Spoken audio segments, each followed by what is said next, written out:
Kannada here in Karnataka. Public Kannada has officially launched.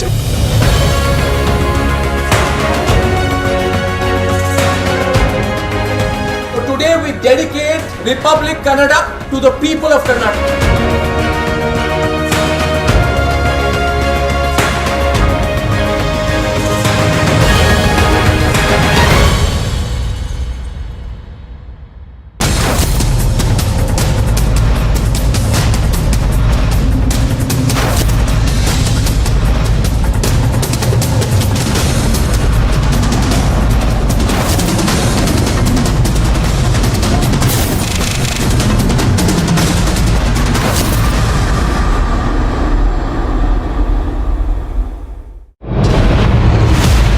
Our topmost sources are telling us at Republic that there will be mega action against Khalistani supporters in the next 48 hours. Trudeau continues to look baffled and cornered on the world stage. The Indian agencies have decisively taken the moment to push back Khalistani terror and expose it both within and globally. Breaking coming in. The NIA has raided various locations in Punjab, Haryana and a number of other states on close to 50 locations.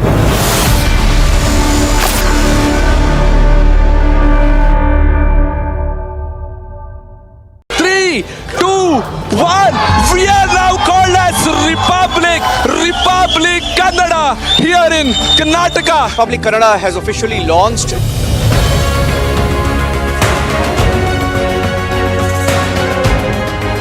So today we dedicate Republic Kannada to the people of Karnataka.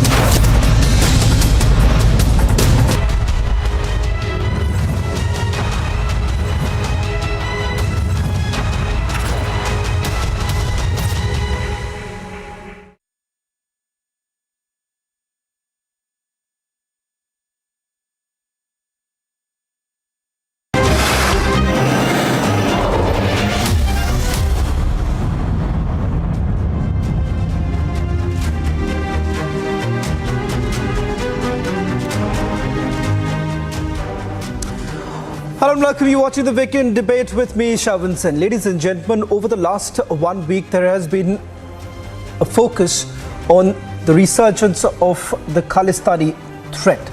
In fact, today, they've crossed the line. Indian High Commissioner to UK was targeted, abused and threatened in Glasgow, blocked from entering the Gurdwara.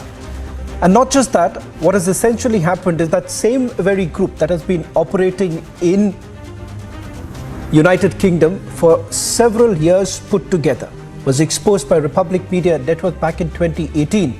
A dossier has been provided by the Indian agencies and the Indian government has provided the same to UK government as well as the Canadian government. But so far, no action has been taken. About 6 to 7 well-known Khalistani terrorists have been given a complete free run. The question that we are asking tonight is that, is the Khalistani threat only to India, or this threat also looms large in Canada as well as United Kingdom? That's the weekend debate.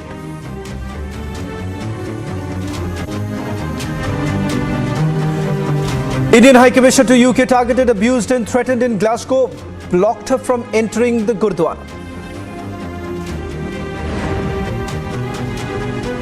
One of the attackers has been identified as Shamsher Singh, who was stung and exposed by Republic in 2018.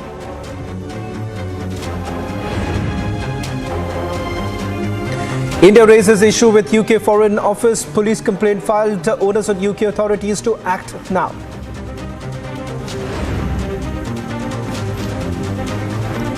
Republic accesses exclusive call details of Sukhpal Singh Khera. Was the Congress legislator in touch with drug handlers in Pakistan? Storm over Indie leaders' sexist rant. BJP hits out, says mentality of opposition alliance exposed. Battle for Chhattisgarh intensifies. Prime Minister launches BJP campaign, attacks Congress government in a no-holds-barred attack.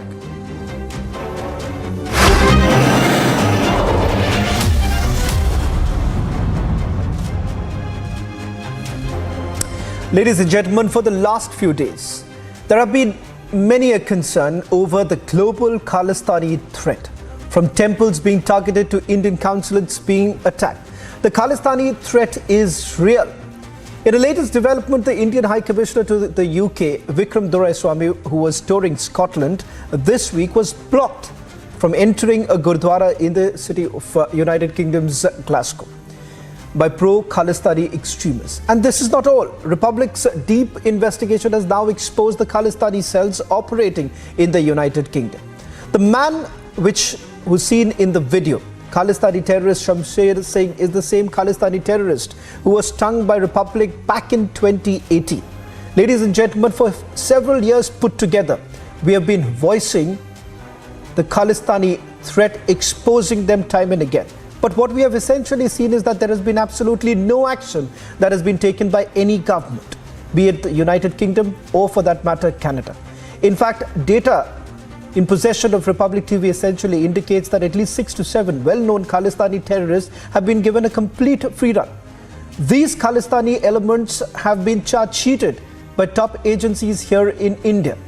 But it appears that because of domestic political compulsions, Canada as well as United Kingdom have taken no action. The so-called Khalistani referendum that these extremists have been talking about, remember, finds no currency among the Sikhs, be it in India or, for that matter, large number of Sikhs in Canada as well as United Kingdom. But despite that, they've been extremely vocal. Remember, they are an aggressive lot. And the fact of the matter is this, that they have disrupted the law and order situation in the very country that they are staying. Also, perhaps posing a threat to the Indian diaspora. Tonight, we break down what exactly led to this resurgence of the Khalistani movement. Who are these people and why exactly are they being protected by the government in the United Kingdom as well as in Canada? Take a look at this report and then we begin the weekend debate. On September 29th, in Scotland's Glasgow, 3 Khalistani extremists attempted to target and attack Indian High Commission to the UK, Vikram Doraiswamy. Watch how this Khalistani extremist tried to forcefully open the car door in which the High Commissioner was seated.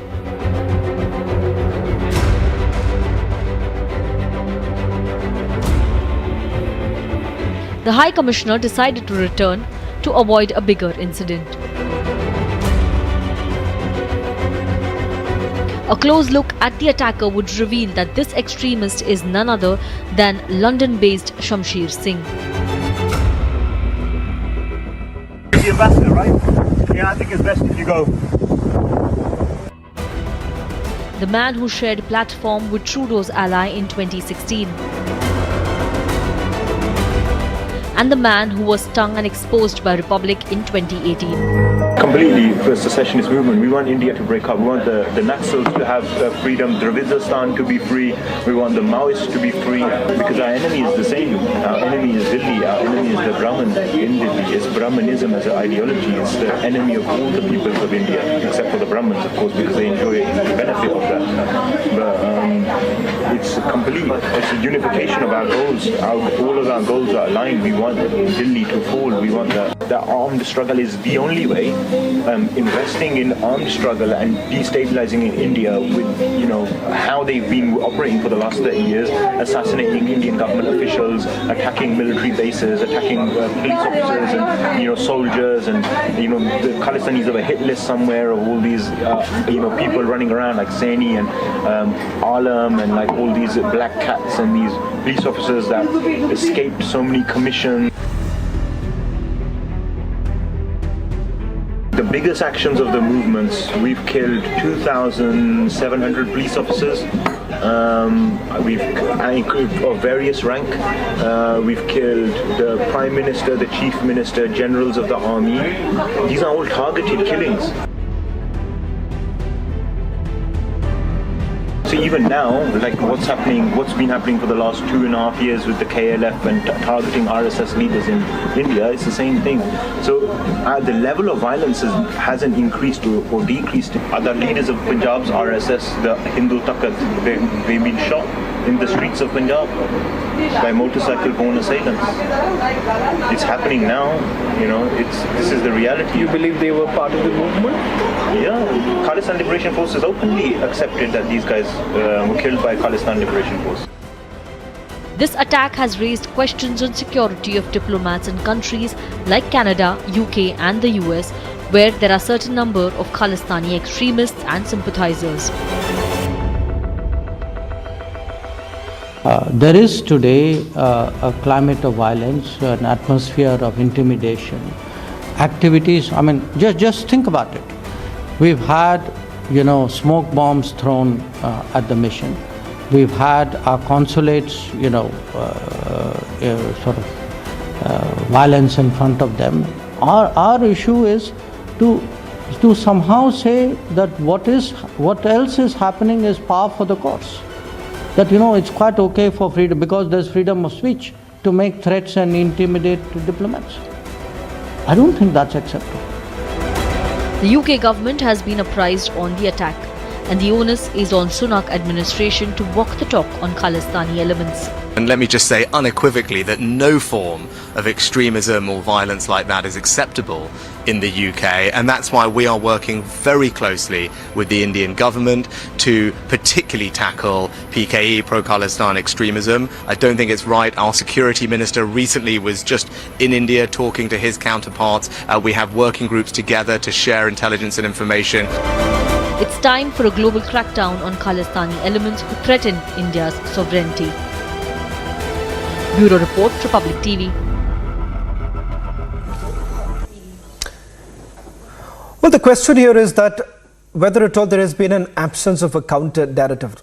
At the outset, ladies and gentlemen, let me make this very clear.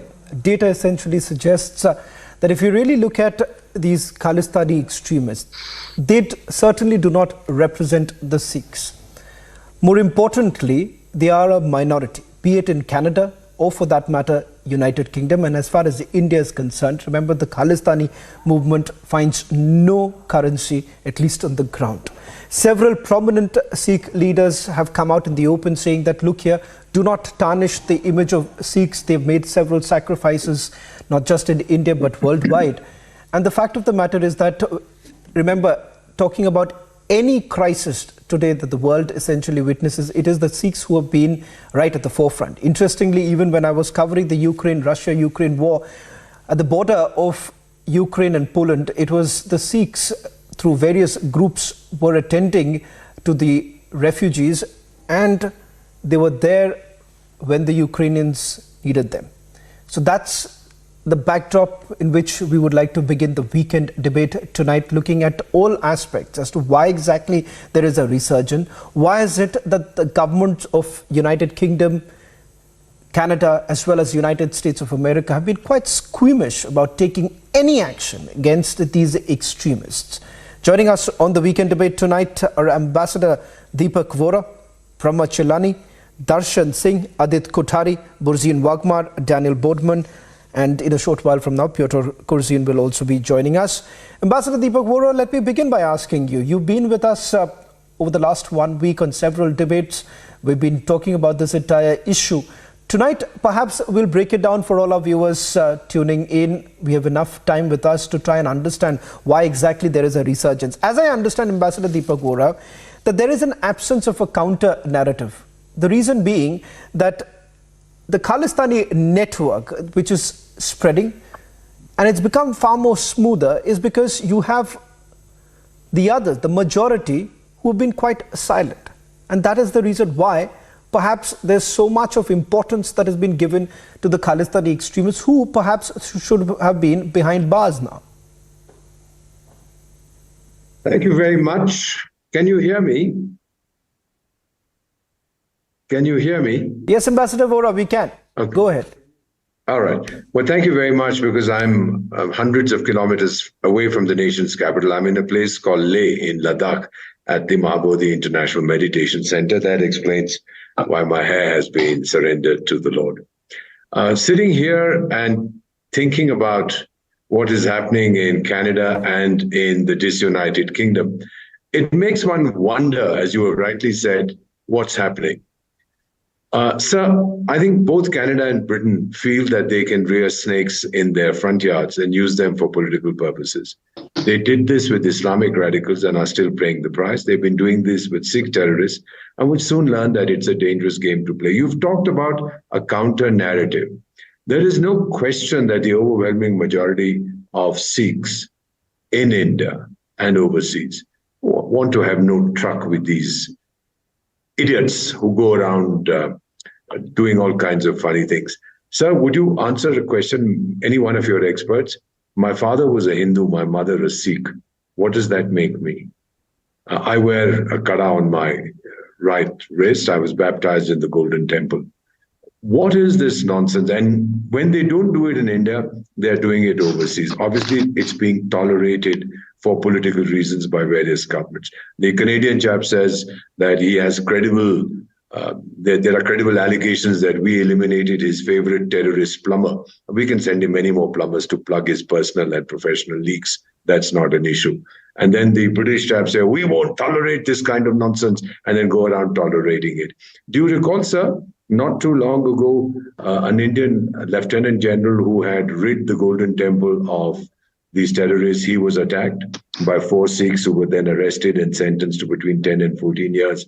Our High Commission was attacked earlier this year. And when we retaliated by removing all security outside the British High Commission in Delhi, they quickly, very quickly decided to post all their chaps, call in half the British army to protect the High Commission. As the Frenchman said, it's a nation of shopkeepers, kick them on their butts, and then you'll see total change in their behavior. But what we are seeing today, I don't believe it's a resurgence of Khalistan. I believe the social media, which today is more active than it has ever been before. The mainstream media has always been there and has ignored these fellows. The social media is acting as oxygen. So they get their moment in the sun.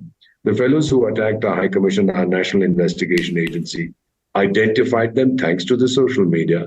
And some of them are now going to be brought back. And these idiots don't realize that for those 30 seconds of fame that you get, you might get 30 years in the clink. Now, once that starts happening, then you'll see these fellows behaving, sir. So I do believe that by keeping quiet, on the one hand, you can say that some of the Sikhs, I mean, Sikhi is a very beautiful religion. They are encouraging these fellows, but on the other hand, these are people who are desperate for some kind of publicity, and the social media gives it to them for a few moments. I would be concerned, but I would not panic. We've expressed our disapproval in the strongest possible terms. We've called it a disgraceful act. I do know that there are many things we can do to hurt the Brits. We have bought all those aircraft from them. I don't know if we are going to cancel that order or review it. But if we do it, they'll learn a lesson that they're not going to forget easily. I'm not suggesting that we are going to do it. I don't know what the government's thinking is. But sitting here in Leh, in the far extreme north of India, I do believe that we should hit back as firmly as we can so that the Brits get the lesson that no one has ever taught them before. Well, in fact, Ambassador Vora, this is one aspect that perhaps we'll try and touch upon during the course of the debate as to what could be the roadmap ahead. Because at the end of the day, yes, we are admitting to the fact that we can't take care of this. It isn't a big issue when it comes to India because as far as Punjab is concerned, remember, it does not find any currency. But having said that, Burzine, if I can come to you, that it does appear to many of us here in India that as far as United Kingdom is concerned, or for that matter even Canada, it almost looks like it's not our issue. For the UK government or the Canadian government, it is like it's not our issue. We should not really be worried about. At least Canada should be. Let's not forget as far as the Kanishka bombing is concerned, large number of Canadians lost their life too. And having said that, these are not groups that are really working for anyone. They're working for their own personal interest. Let's not forget that there is, in the name of Khalistan, they're basically carrying out a drug business. There is enough evidence to the effect. In fact, from the recent raids that have been carried out here in India, it turns out that drug trafficking has been going on in the name of Khalistan. So it is a matter of concern not just for India, but it is a matter of concern for the Western nations too.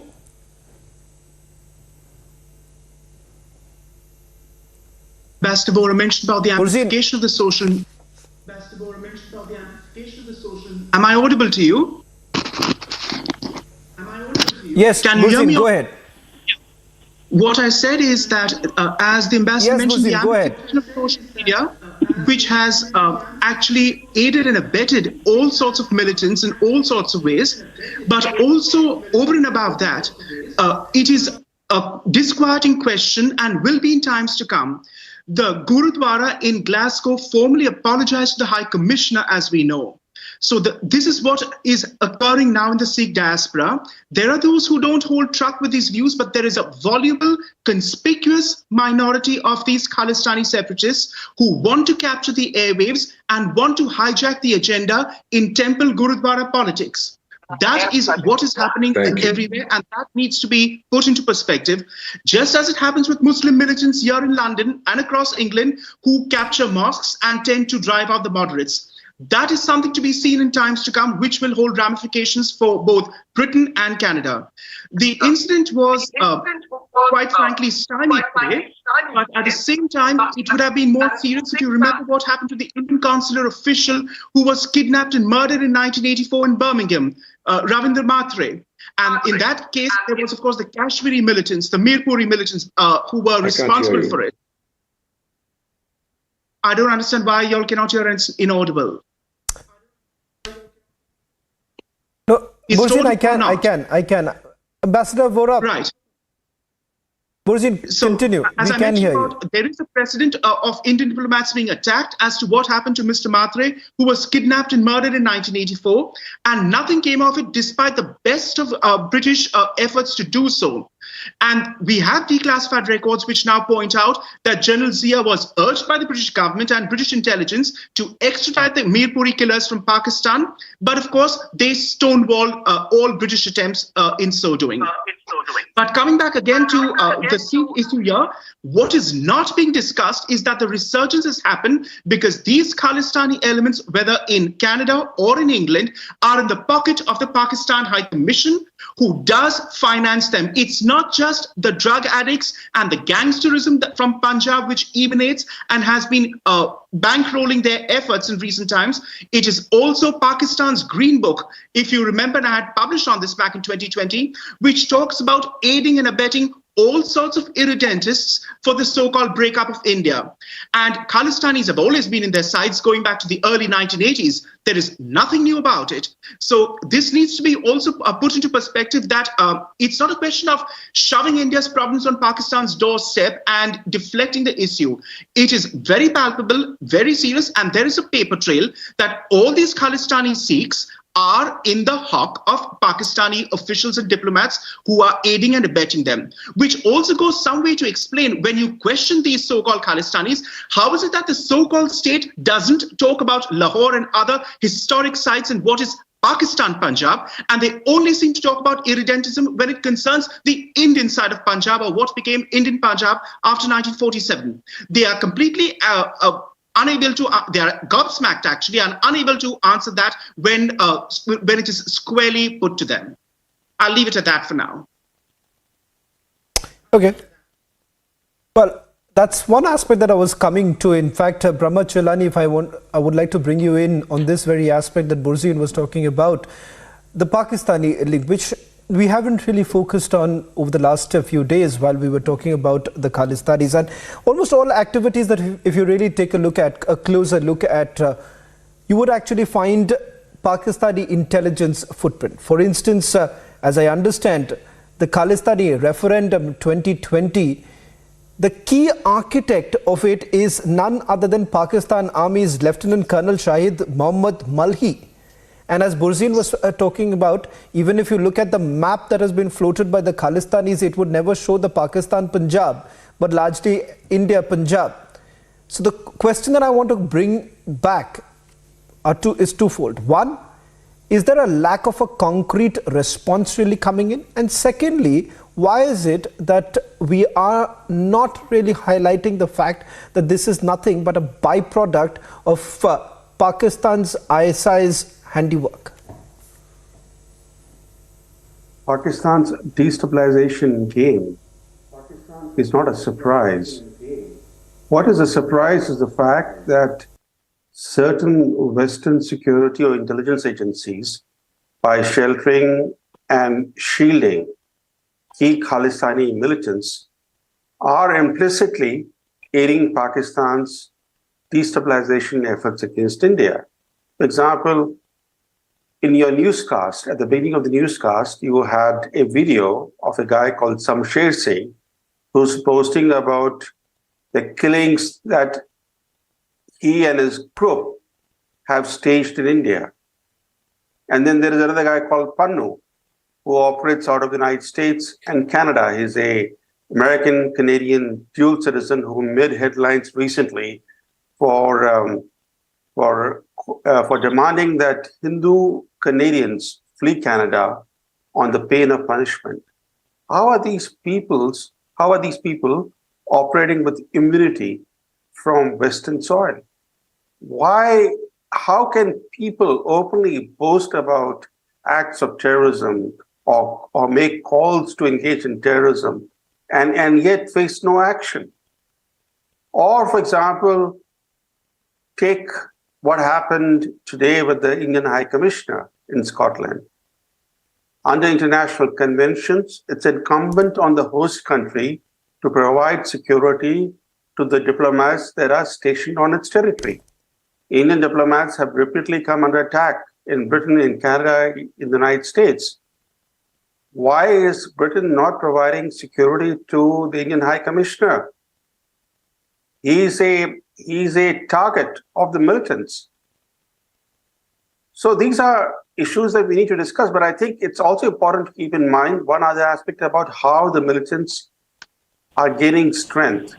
They may be a tiny minority of the Sikh diaspora, but they have muscle power and they have money power. That gives them the power to drown out the voices of the moderate Sikhs, who of course make up the majority of the diaspora. And also we need to keep in mind the fact that these Khalistani militants are a threat to India's security. To think of them as being just local problems would be to underestimate their mischief. They are very much financing and fomenting terrorism in Punjab and elsewhere in India. Some of them actually have themselves entered India to stage terrorist attacks, with a number of them being arrested or killed in police shootouts. These people are using gurdwaras as a base, whether it's in Britain, Canada, or the US. They seize control of these cash-rich gurdwaras. They turn them into their operation space.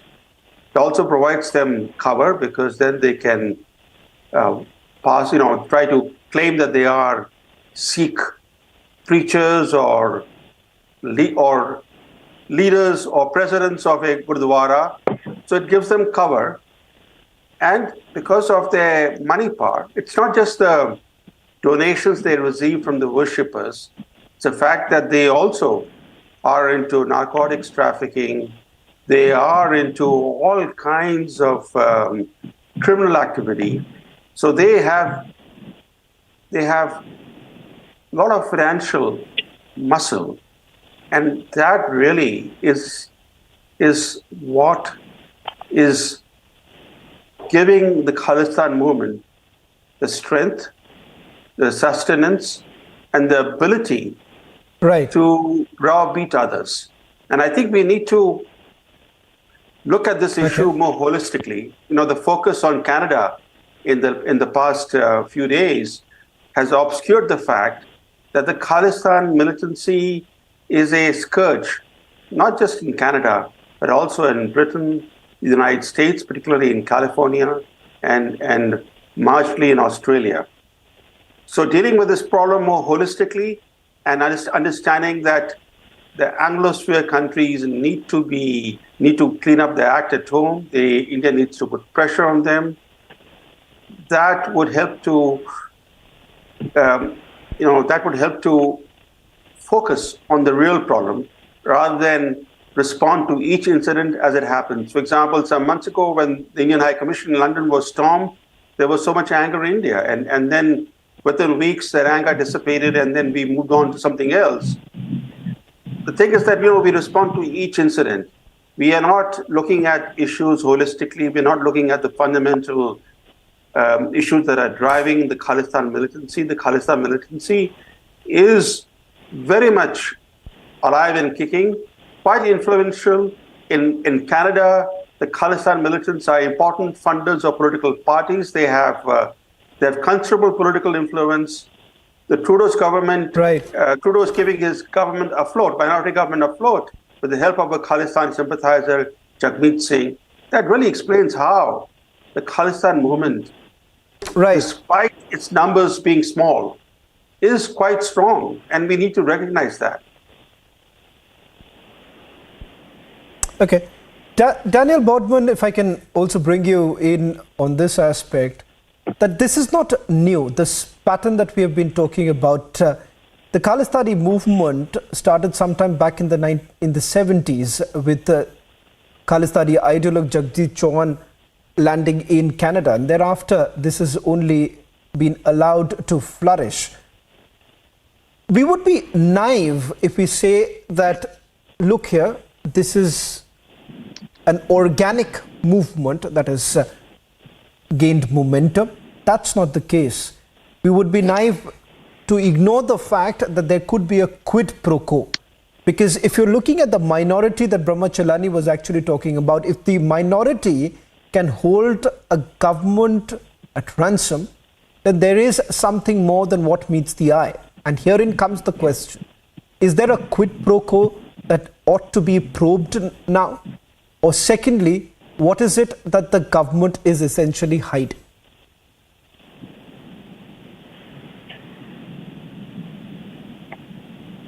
Is it to me?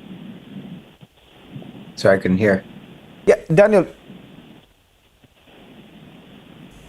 That question was for you. Well, okay, I'll take this one. Daniel Bodman. So quid pro quo. We're not exactly sure if there's a substantial quid pro quo, but you hit on the head. The Khalistanis have made their way into Canadian politics, and most of it is money. So it's not even votes. Again, the majority of Sikhs are not Khalistanis. The majority of Sikhs are anti-Khalistani. Stephen Harper grew the Sikh vote in the Conservative Party, but the Khalistanis can bring in way more money. There are stories from back in the day when you could sign people up for the parties in cash, that people would just go to the Pakistani embassy and come in, and then it was the Wild West. We had to change the rules and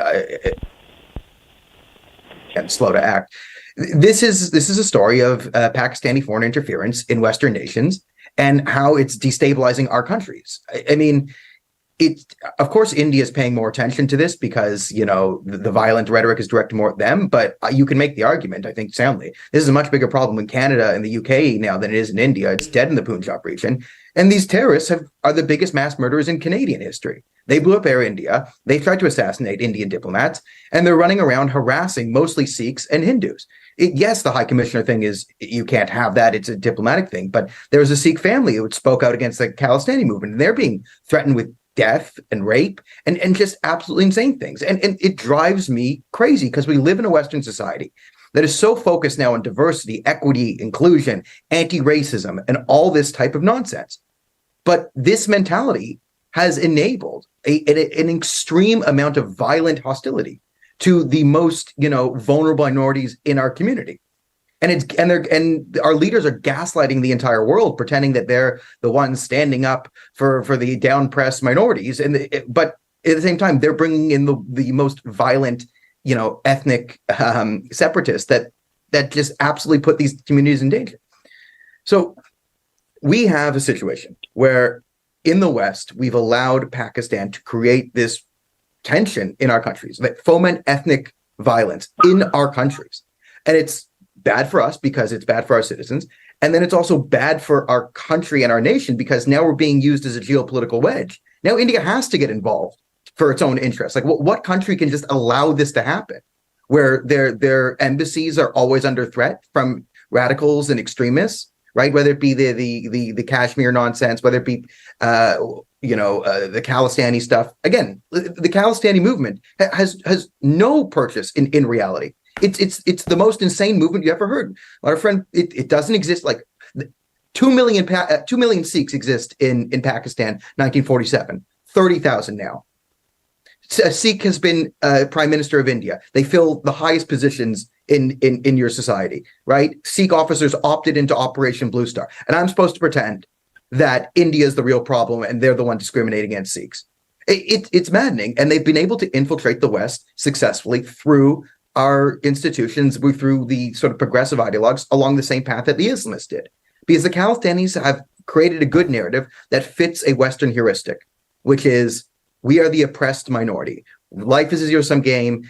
India's oppressing us. We're the noble minority. And this gains you traction in Canadian society, especially in university. So I can see how a young Sikh kid would get radicalized through this ideology because, radicals have free purchase on universities. They look normal. It's a club. There's girls there. There's events to go to, and they fill you with the same rhetoric that our universities fill us, which is the sort of victim narrative, intersectionality nonsense. And you can climb the intersectional hierarchy by getting into this sort of Khalistani victimhood nonsense. So this is a major, major, major problem in Canada and the UK and Australia there, because if you allow this to go on, you're going to get groups of people who make your country inhospitable for, one of the world's growing superpowers. And if you want to, I just wrote an article on this, should come out today, but if we want to have successful relations with India, and we need successful relations with India, and India needs a successful relationship with the West, but in order for this to happen, we have to crack down on this insane anti-India nonsense, especially through the Khalistani movement, which has no purchase in reality. And if you ever talk to a Khalistani, they're all insane. They both praise terrorism and blowing up airplanes, and they turn these people into martyrs. And then 5 seconds later, they say they didn't blow up a plane. It's a conspiracy committed by the Indian government to slander the Khalistani movement. And then they go back to oscillating to it was a great thing that the plane blew up. It's Schrodinger's terrorism. It drives everyone who looks at it insane. Right. It's been so public for so long. We have them on video. We have them on recording. We have multiple times. And the Western leadership is doing nothing. And I don't even think it's a geopolitical strategy because you couldn't be this stupid. It's just cowardice. It's just absolute moral failure of Western leadership to do the right thing when things get a little bit messy and a little bit complicated. And we all want to pretend to be anti-racist, but this nonsense attitude is getting Sikhs and Hindus absolutely harassed. It is not as safe in our countries for them as it should be. And we continue to gaslight, talking about, Sikh religious leaders are under attack. Yeah, the ones going on TV saying kill, kill, kill, kill, kill. People are sending them mean messages. 2 + 2 = 4 here. And we don't say anything about the Sikhs that are legitimately harassed by the Khalistanis or the Hindus who are receiving legitimate death threats. We ignore them. So it's an absolute moral failure of the West. And we let it metastasize. And now it's causing us significant geopolitical problems. And it has to be fixed. And it has to be fixed yesterday. Okay. In fact, I would also say, Darshan Singh, if I can bring you in, there is a very strong lobby. When I started this debate, I was talking about the absence of a counter narrative. Interestingly, what I also see is that several of the Khalistani groups, especially in United Kingdom, they've successfully even infiltrated media outlets. And I'm saying this with some amount of responsibility. For instance, I'm reading out how Hardeep Singh Nijjar was actually described in a local newspaper in Birmingham, the very place where Paramjit Singh Pamma has been hiding. He happens to be one of the most wanted by the National Investigation Agency. And this is what they had to say, Darshan Singh. A local activist, a family man, a hardworking plumber, and representative of the Canadian Sikh community. Now look at this insidious nature and the deep reach of the Khalistani lobby in United Kingdom. And I've been there in 2018 when I was hunting this man, Paramjit Singh Pamma. He was actually roaming around in those luxurious vehicles in Birmingham. And today when I see these kind of reports that are being published where not a single word has essentially been written about the fact that this was the same very man who was holding an AK-47 and opening a fire in the mountains of some place in Canada, the same very person who basically gets in touch with Arshdeep Dalla, who also happens to be another wanted accused, and then carries out an attack here in Punjab. Not a single word, at least both sides should have essentially been referred to. Darshan Singh, this is exactly where the problem lies, that there isn't a group within the diaspora who can actually counter these negative or rather factually incorrect statements, reportage that basically takes place. Let me start first of all by condemning two things. First one is the Canadian Prime Minister Justin Trudeau. He has not given any assurance to those who are non-Khalistanis that they are safe in Canada. That is the first thing, okay, which is totally out of order. A leader of a country should have come out, like Rishi Sunak has come out here in London and said, look, we will protect our people here and we will work with these diaspora, Indian diaspora. So that is the first thing. Number two, the Western countries, the human rights law is the biggest, pardon my French, bullshit that people have created. It is a money-making machine and they do absolutely nothing. They only protect people who want to go and create problems around the world. Okay, now let's come down to the Birmingham newspaper. I think it's only a small local newspaper that might have printed anything. Okay, I don't know about it. So, but whatever you say, I take that on board and say, okay, they might have been paid any amount of money to say, here, just do a write-up on this. And they've just done it for the sake of money. It's not a national newspaper. Nobody in the general public knows about it or even about this write-up that has been done. Okay, now I will condemn these people to the core. Okay, there is a young Sikh family here who have been targeted by these people. First, his restaurant. They went and attacked his restaurant. They've been writing all sorts of things about his family, about his daughter and everything. But last night they went and splashed his two cars standing in his car drive, in the driveway in the car in his house with paint. And then somebody's put a bullet through his windscreen. This is a direct threat to this person, and this sort of things should not be happening, not in this civilized world. Okay, we need to do something about it, and I definitely will. I'm now looking at speaking to Suella Braverman probably tomorrow at the conference that I'm attending tomorrow with the Conservative Party. So we are looking at taking this up at the highest level, that this nonsense need to stop. Majority of the Sikhs, the problem is because the people go and attack families and attack individuals, the rest of the people will back off and will not speak up. And I think until we all start speaking up, this thing will not stop. Now, the other thing is, whenever I know Vikram Doraiswamy very well, he is a brilliant man. He's opened up the Indian High Commission to the Indians. Doesn't matter who, he gives respect to everybody. I know who are ex-Khalistanis who are being given, a good place in the Indian High Commission. Every time they come, they are welcome and they are being treated as equal. So I don't understand why these people want to create this problem. The next thing I would say, and this is a message to the British government or to any Gurdwara in the UK, whenever you invite His Excellence Vikram Doraiswamy to any place, any Gurdwara, please make sure that the police are informed and the police are there. The Gurdwaras know what is going on. So why can't they provide this proper security? Even have undercover police. They just can sit around and wait. When the car comes, go near the car, escort him in and escort him out and let him go from there on. But these things need to be brought to the highest level, and I surely will be working on that. I'm not going to back off from it. I'm going to make sure that these points are highlighted tomorrow and day after, and that'll be my highlight. But yes, these people need to be stopped, and the only way to do it is at the governmental level. Right. And it cannot be done by the public, because public are too scared of facing these people or confronting them.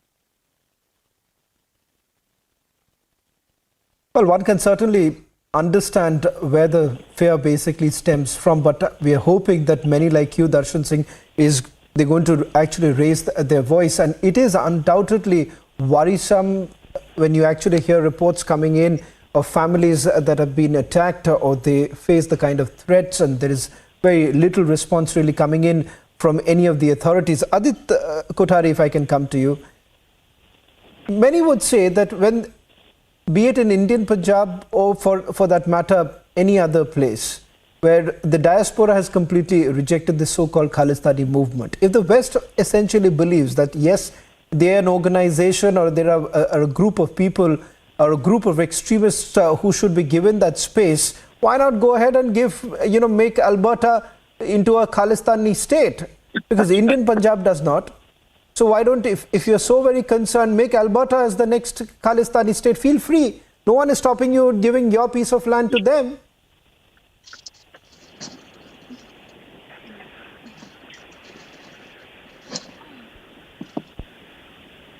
Adit Kothari, you'll perhaps have to unmute yourself.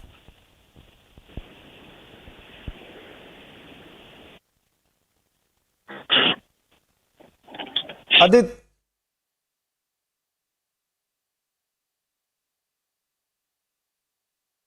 Okay, Adit Kothari, will try and reconnect with you. We seem to be having some problem with you. Peter Curzon, if I can come to you, the question that I was asking Adit Kothari, if the Western nations are so very concerned and they believe that their freedom of expression is now being curtailed because they are not perhaps listening to the extremists, many would say that what stops the Canadians, or for that matter, the Britishers, to actually go ahead and perhaps hand over some land, perhaps give Birmingham to Paramjit Singh Pamma, who's hiding there? Why not give Alberta to some of the Khalistani ideologues, the so-called ideologues of Khalistanis? Feel free and give it. But why perhaps not take action against those against whom India has been providing enough evidence?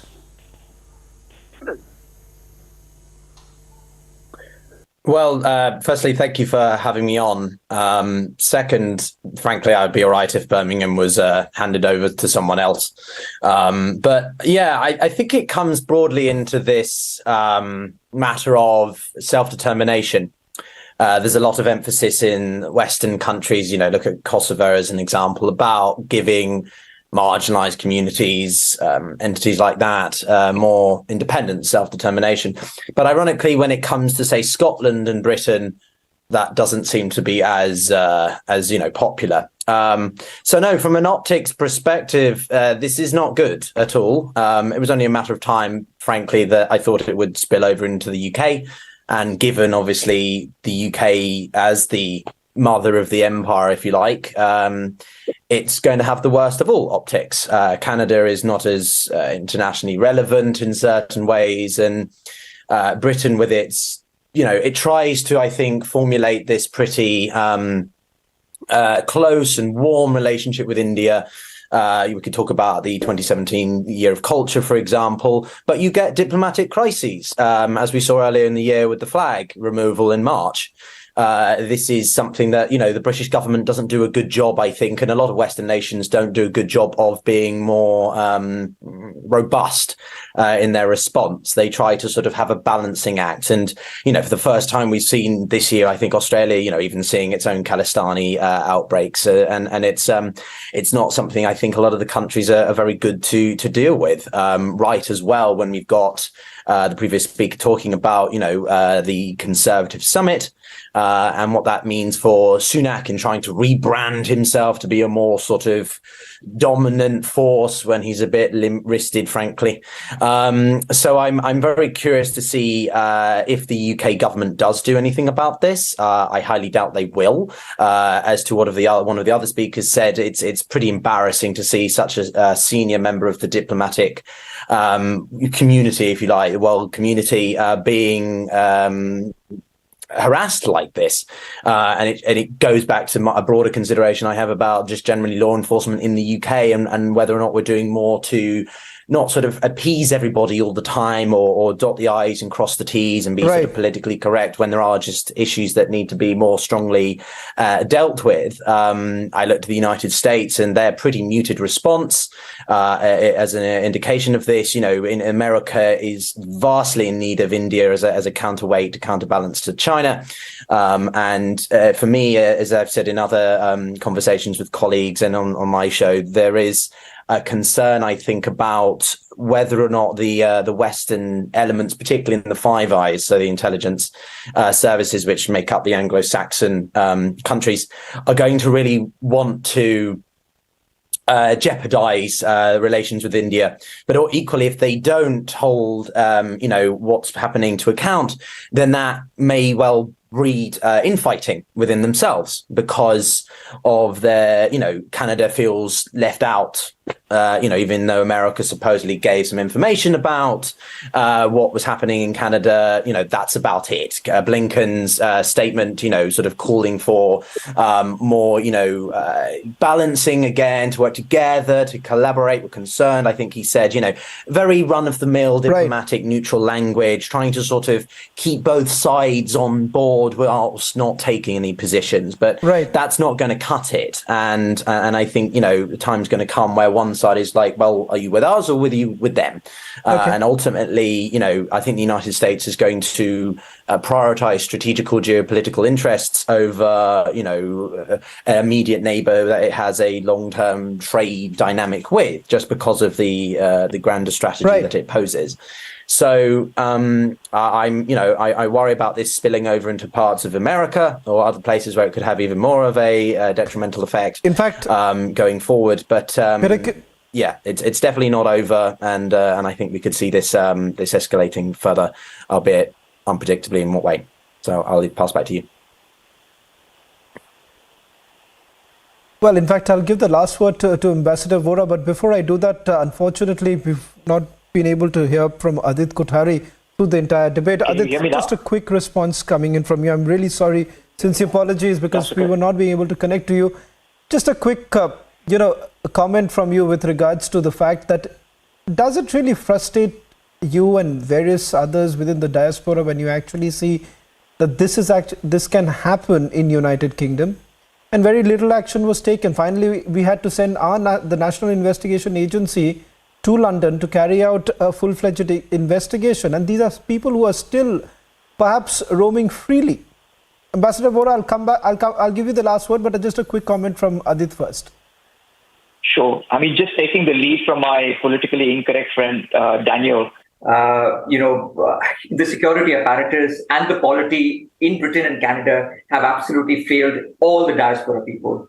When we look at foreign diplomats, cornerstone of providing security to foreign diplomats is the cornerstone of any international relations. And that is where, Canada and United Kingdom have failed. 19th of September, when this happened, Indian security apparatus was essentially beefed up at the Canadian High Commission. What happens in Canada, what happens in the United Kingdom, we've all seen, even after the March 2023 incidents, security was not provided to the adequate amount in the United Kingdom.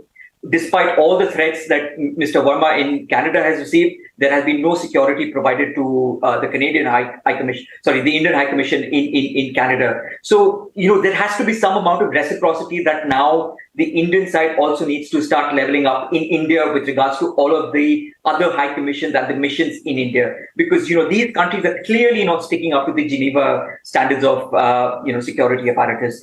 Just taking you through one more incident, which is the Colin Bloom report, which was essentially published for the UK Parliament not so very long ago. They called out categorically after 4 years of investigative research into this subject, and 21,000 Sikhs essentially coming out and providing their consensus in this report, that it's a tiny majority in the UK which is essentially nefarious and the sort of feral Khalistani elements, but the state in itself, the United Kingdom, the security apparatus, the polity, the government at all levels is essentially platforming them and pandering them in the garb of human rights and freedom of speech. So that clearly needs to go away. That political correctness needs to be kicked into the dustbin by all Western democracies. The definition of terrorism needs to be at parity levels. So I'll leave that. I understand that you want to go to Ambassador Vora as well for the last word. Adit, I'm really sincere apologies for cutting you short and perhaps coming to you very late. But Ambassador Vora, last 30 seconds to you. I shudder to think that if the UK High Commissioner or the Canadian High Commissioner walking down Shanti Path in the national capital was accosted in the manner Vikram Doraiswamy was, how exactly would the United Kingdom government would have responded? And secondly, the hypocrisy of the West on most of the geopolitical issues, and especially when it comes to handling extremism, the hypocrisy is so very stark.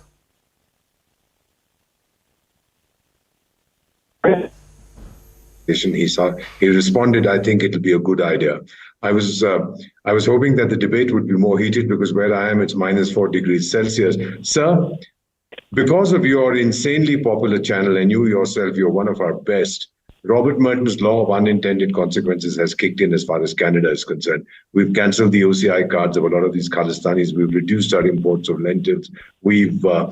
Our educational fellows are telling students not to go to Canada. We are kicking them where it hurts in the stomach. It's the economy, stupid. And now, sir, there is a demand that anybody who has a Canadian passport of Indian origin, he should not have an OCI card. If that happens, they are going to turn around and tell Shri Trudeau, we did what you asked us to do. Now what? Our money, our bank accounts, everything has been frozen. Now, buddy, you compensate us. And then, sir, I've been 50 years in diplomacy and counting. All hell will break loose. The snakes that these guys are rearing are going to bite them so hard that these guys won't know what's hit them, sir.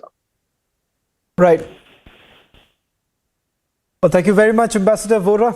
I'm hoping the next time you come in, we'll have a heated debate. But this time on this issue, on a critical issue like this, I think so. We had to have perhaps a calm debate. Very unlike Daniel Boardman is also smiling. But thank you very much, Ambassador Vora, Brahma Chelani, Darshan Singh, Adit Kothari, Burzin Wagmar, Daniel Boardman, and Peter Corsin for joining us on the weekend debate.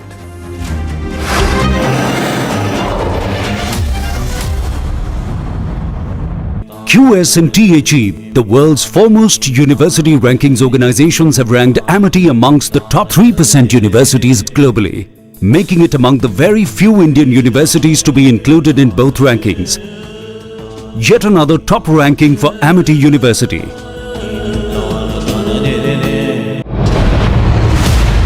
Our topmost sources are telling us at Republic that there will be mega action against Khalistani supporters in the next 48 hours. Trudeau continues to look baffled and cornered on the world stage. The Indian agencies have decisively taken the moment to push back Khalistani terror and expose it both within and globally. Breaking coming in. The NIA has raided various locations in Punjab, Haryana and a number of other states on close to 50 locations.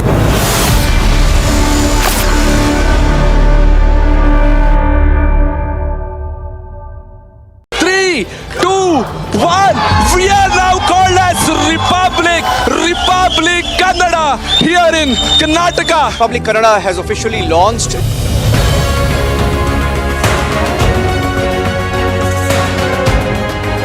So today we dedicate Republic Kannada to the people of Karnataka.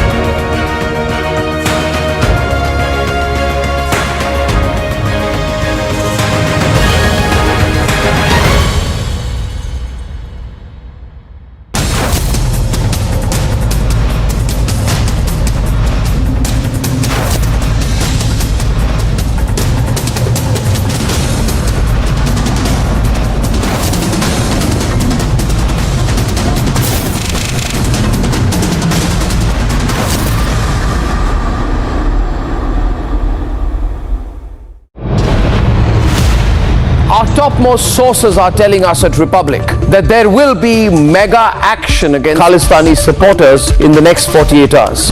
Trudeau continues to look baffled and cornered on the world stage. The Indian agencies have decisively taken the moment to push back Khalistani terror and expose it both within and globally.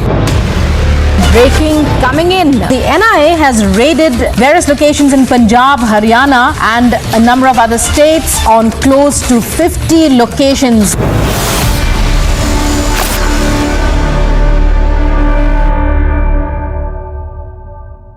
Three, two, one.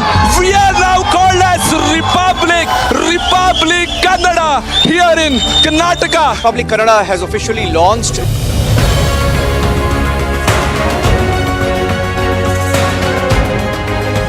Today we dedicate Republic Kannada to the people of Karnataka.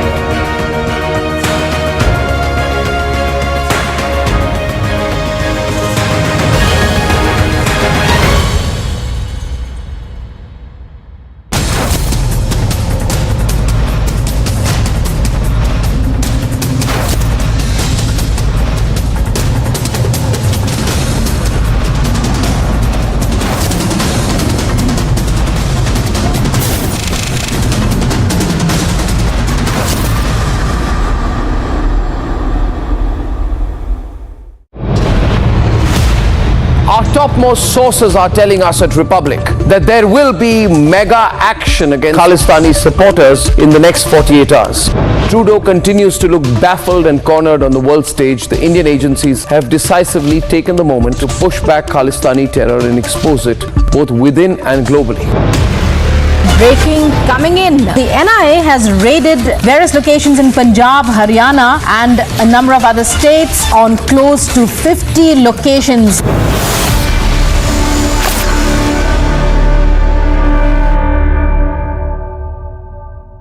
Three, two, one. We are now called as Republic Kannada here in Karnataka. Republic Kannada has officially launched.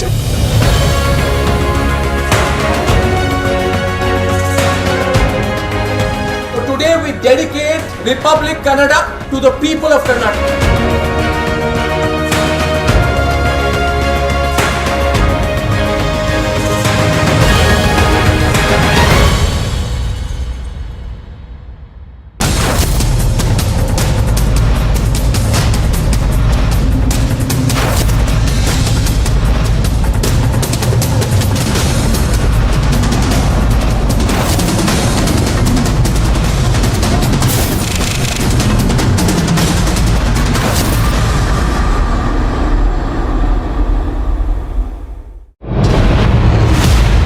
Our topmost sources are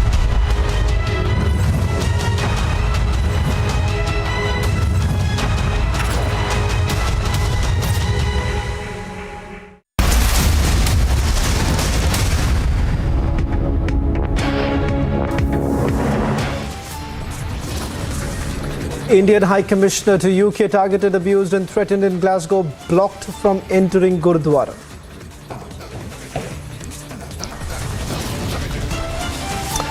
One of the attackers has been identified as Shamsher Singh, who was stung and exposed by Republic in 2018.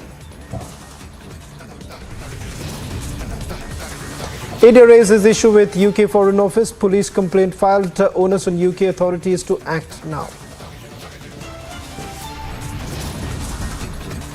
Republic accesses exclusive call details of Sukhpal Singh Khera.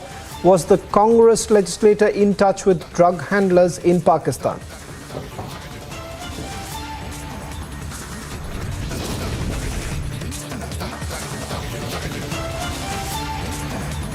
Storm over Indie leaders, sexist rant. BJP hits out, says mentality of opposition alliance exposed.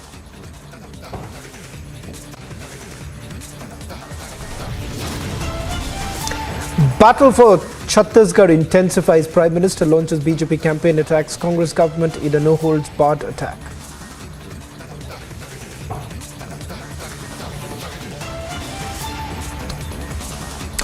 I'll welcome you watching the late night edition with me, Shavin Sen. Starting with some more breaking news now coming in. Hundreds of people rallied in Muzaffarabad in Pakistan administered Pakistan-occupied Kashmir to protest against the higher prices of utility bills. They chanted slogans against government and the power company. What you see right now on your screens, these are the images now coming in. Not the first time that we are seeing this kind of protest that is taking place in Pakistan, but this time, yet again, it is about the electricity bills. Protesters, in fact, threw the electricity bills of a private electricity company into the river. What we are picking up is that the police have also arrested some protesters. They've opened tear gas. What you see, the clashes that have only intensified. Some reactions are also coming in. Let's listen in and then we'll try and go across to our reporter Gursimran getting us the latest details. मुकदमात जो है ना इनके खिलाफ दर्ज हैं, उन मुकदमात में इनको अरेस्ट किया गया है और इसमें सरकारी जो प्रॉपर्टी या अमलाक है उसको नुकसान पहुंचाने के हवाले से और दीगर जो क्रिमिनल एक्ट हुआ उस हवाले से जो मुकदमात दर्ज रजिस्टर करके इनके खिलाफ जो है ना हमने एक्शन लिया और इनकी गिरफ्तारी अमल में लाई। हमने जो बिलात दरिया में फेंके हैं, जो कश्तियां बना के फेंकी हैं, तो वो एक प्राइवेट कंपनी के बिल हैं। ये कौन सा रियासती डॉक्यूमेंट है जो इतना बड़ा रेड किया गया और अवाम के ऊपर लाठीचार्ज किया गया और हमारे कायदीन के घरों के ऊपर रेड करके औरतों के ऊपर की अस्मतों पे हाथ डाला गया है। Well, to basically meet some of the demands that have been made by the IMF, remember the Pakistan government is crumbling under pressure. In fact, tariff rates have only been increased. What you see right now, this is a reaction to the increased tariff rates. Over the last few months, we have seen that the protests have intensified. Just about a few months ago, similar protests took place over the electricity bills. This time, this protest that you're seeing in Muzaffarabad, which is in Pakistan-occupied Kashmir, they are now protesting about the tariffs that have been imposed and the high electricity bills that have come in. Let me quickly go across to my colleague Gursimran getting us the latest details. Gursimran, similar protests were actually taking place in Gilgit-Baltistan as far as certain taxation laws that were brought in. These protests that are taking in Muzaffarabad are pertaining to the electricity bills. What is it that you're picking up? It is the common people of the Pakistan-occupied Jammu and Kashmir that are suffering. Earlier, we have seen the protests taking place in the Gilgit-Baltistan against the Khalsa Sarkar tax that was imposed by the local government, and now the protest is against the electricity bills. These are the heavy-handedness meted bills that are being handed over to the civilians in the Muzaffarabad, and we have seen widespread protests. The people can be seen throwing their bills into the rivers, and also the traders federations, they are on the pen down strike. That means that the trader federations have observed a complete bandh, and against that we are told that as many as 5 of their top leaders who were into the strategy to call for the bandh further, they have been arrested by the local police, and there were clashes between the protesters as well as the police. So the police is now trying to muzzle the voice that is being raised by the civilians as well as the trade federations in the Muzaffarabad. But the protesters, they are saying that till the time the decision is not rolled back and the electricity bills, the private company is sending them, which is almost the double and triple the amount they were paying earlier. And they are saying that the areas that they are living in has always been used as a colony by the Pakistani side. So that is why they are anguished and staging protests. Shavan. Well, thank you very much, Gursimran, for getting us the latest details. A story that we'll be tracking very closely. Just about a couple of months ago, similar protest actually took place in Gilgit-Baltistan in Pakistan-occupied Kashmir. Given to understand that this is likely to intensify as more districts in Pakistan-occupied Kashmir where these protests are only growing.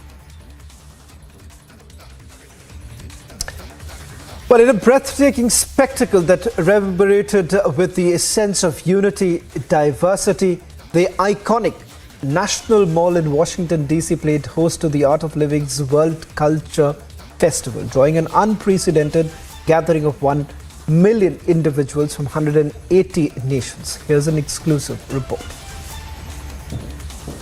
The much-awaited World Culture Festival began today in Washington, D.C. Beautiful, moving blessing And there's going to be more over the next 3 days, starting ending on Sunday, after Sunday. Who, by the way, today close is to her birthday. actually more than 500,000 people are expected to participate, either in person or virtually. And 60 performances have been scheduled over these 3 days, with performers from more than 180 countries. Buckle your seatbelts. We are off to the playground of Europe to experience the elegant harmonies of Swiss Alp florence. There is more coming now and over the next 3 days. This is Yashwant Raj reporting for Republic TV from Washington, D.C. Unique. The much-awaited World Culture Because Festival we began are today in Washington, thrilled D.C. to be with having a iconic celebration National Mall with much dancing and and to singing.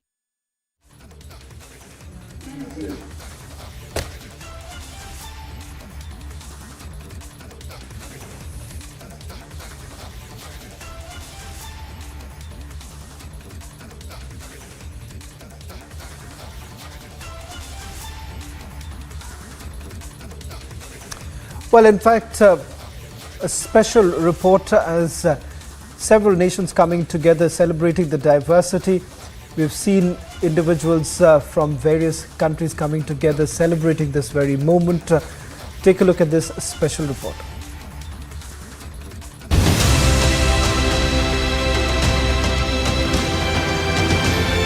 Marking day one of the 4th edition of the Art of Living World Culture Festival, a monumental gathering of 17,000 artists,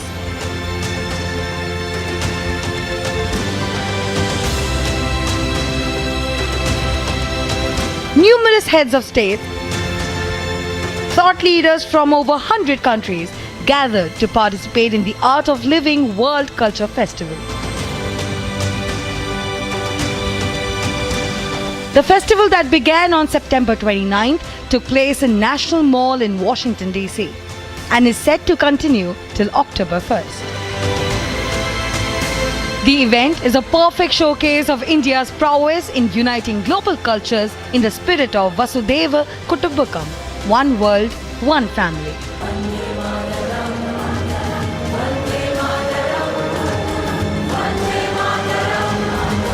Respected Gurudev Sri Ravi Shankar ji. External Affairs Minister S. Jaishankar was also present at the World Culture Festival.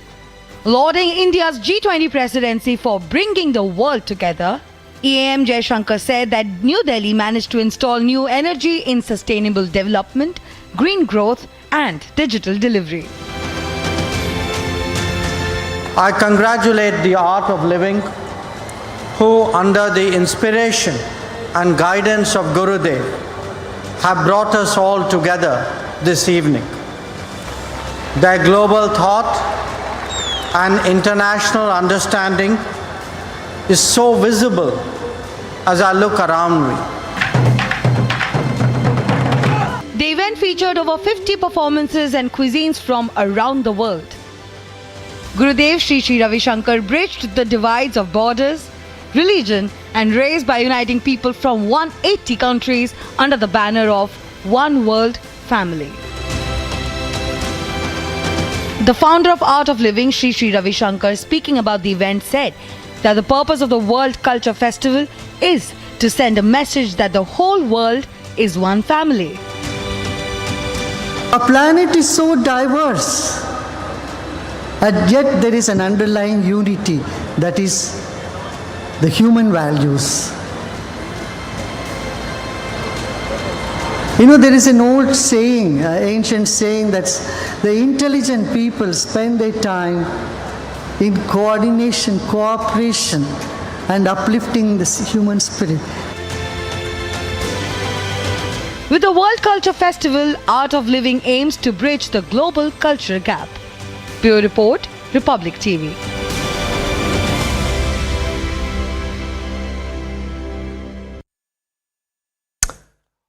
Well, also the details now coming in on the other side as Republic accessed the exclusive call details of Sukhpal Singh Khera. Was the Congress legislator in touch with the drug handlers in Pakistan? Storm over Indian leaders' sexist rant. BJP hits out, says mentality of opposition alliance exposed.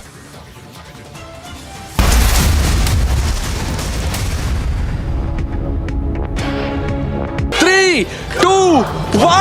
We are now called as Republic Kannada here in Karnataka. Republic Kannada has officially launched.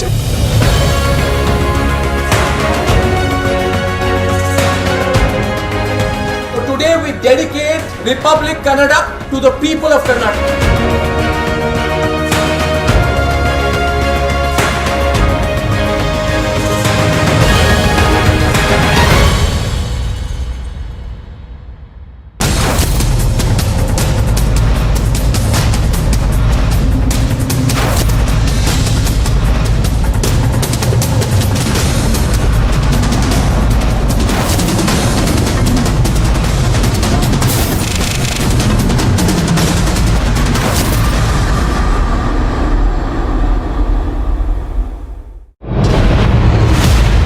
Our topmost sources are telling us at Republic that there will be mega action against Khalistani supporters in the next 48 hours.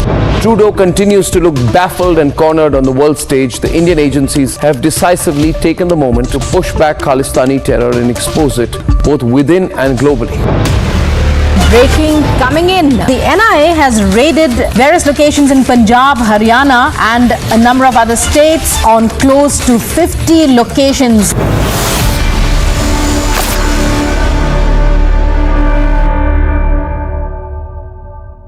Three, two, one. We are now called as Republic Kannada here in Karnataka. Republic Kannada has officially launched.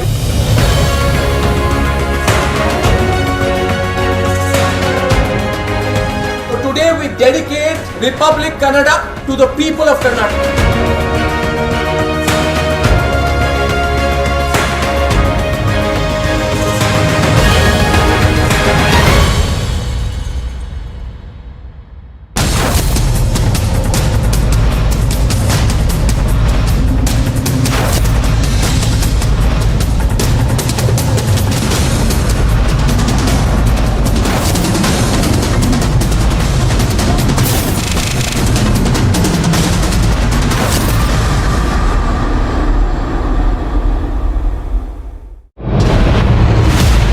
Our topmost sources are telling us at Republic that there will be mega action against Khalistani supporters in the next 48 hours.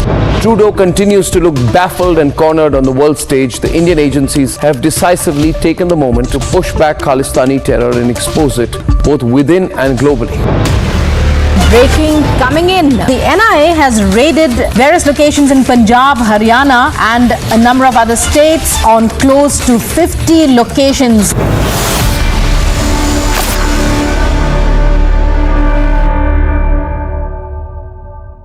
Three, two, one. We are now called as Republic Kannada here in Karnataka. Republic Kannada has officially launched.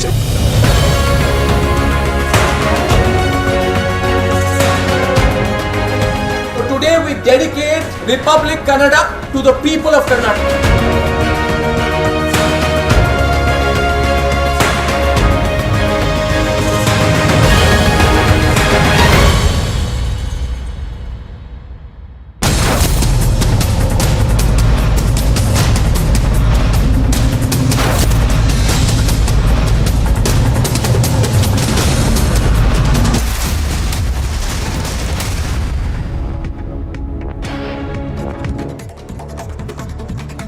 In a big win on a specific tip-off, Jammu and Kashmir Police and Army's 42 Rashtriya Rifles laid a cordon in forest area of Nagbal Forest, Gulshanpora, Tral in Pulwama district. During searches, 2 terrorists hideout were busted. In fact, 2 terrorists have been killed in Kupwara. Vanchit Bahujan Aghadi President Prakash Ambedkar announced that his party will contest all 48 Lok Sabha seats in the 2024 elections. He further stated that the party units have started preparations for the Lok Sabha polls. On Mission 2024, Prime Minister Modi is all set to visit Madhya Pradesh on 2nd of October, where he will launch a plethora of projects. According to the Civil Aviation Minister, Prime Minister will dedicate houses to 2 lakh homeless people in Gwalior on an occasion of Gandhi Jayanti. है कि जो सदैव हम लोग की मुलाकात होती है आपके ग्वालियर के लिए कुछ न कुछ नया, कुछ न कुछ हमारा ग्वालियर, बदलता ग्वालियर, नया ग्वालियर, इसी उद्देश्य के साथ भारतीय जनता पार्टी की डबल इंजन की सरकार कार्य कर रही है। मैं मुख्यमंत्री शिवराज सिंह जी का, प्रधानमंत्री श्री नरेंद्र मोदी जी का कृतज्ञ हूं कि निरंतर ग्वालियर के विकास और प्रगति में नए नए स्तंभ स्थापित किए जा रहे हैं। Tipra Motha party supporters have been staging a protest over their demand for greater Tipra land. Tripura's opposition party has even called for Bandh, raising constitutional rights for tribal community.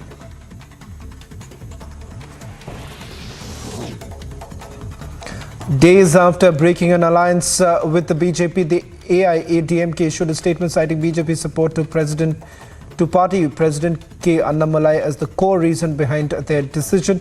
AIADMK also raised Annamalai's criticism to the late former Chief Minister J. Jayalalitha. In an attempt to curb pollution, Delhi Chief Minister Arvind Kejriwal visited Balaswa landfill site on Saturday and asserted that about 45 lakh tons of waste from it is expected to be processed and reduced by May next year. कूड़ा कम किया जाएगा।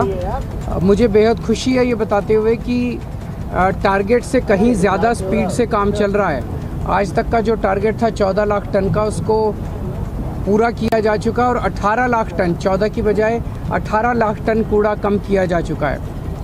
अभी जो agency काम कर रही है, इसको ये 30 लाख टन अगली साल 15 मई 2024 तक कंप्लीट करना है। Delhi Development Minister Gopal Rai has now ordered an investigation into the fire that broke out in Azadpur Mandi yesterday and asked the team to submit the fact-finding report by tomorrow evening. No relief to Kerala from heavy rainfall as the IMD has today issued an orange alert in 4 districts of Kerala's Thiruvananthapuram, Kollam and a few other districts. Even a yellow alert has been issued for all the remaining districts.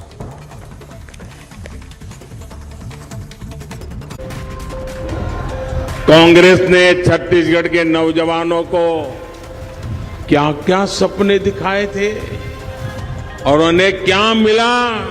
सिर्फ धोखा।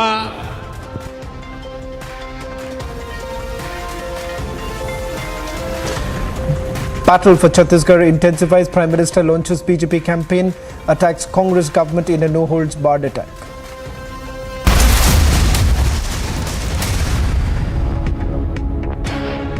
QS&THE, the world's foremost university rankings organizations, have ranked Amity amongst the top 3% universities globally, making it among the very few Indian universities to be included in both rankings. Yet another top ranking for Amity University. 3, 2, 1. We are now called as Republic Kannada here in Karnataka. Republic Kannada has officially launched.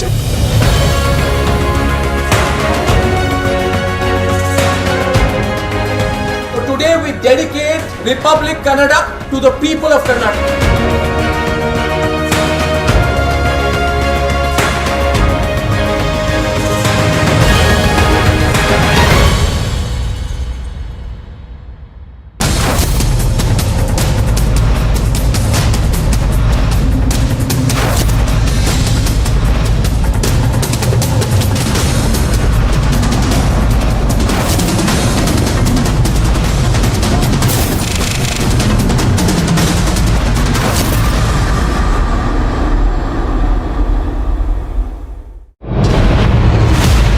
Our topmost sources are telling us at Republic that there will be mega action against Khalistani supporters in the next 48 hours. Trudeau continues to look baffled and cornered on the world stage. The Indian agencies have decisively taken the moment to push back Khalistani terror and expose it both within and globally. Breaking coming in. The NIA has raided various locations in Punjab, Haryana and a number of other states on close to 50 locations.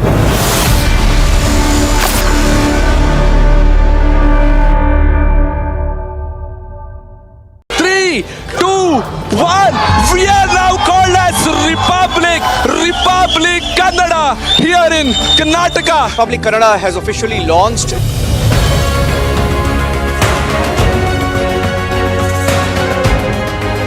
So today we dedicate Republic Kannada to the people of Karnataka.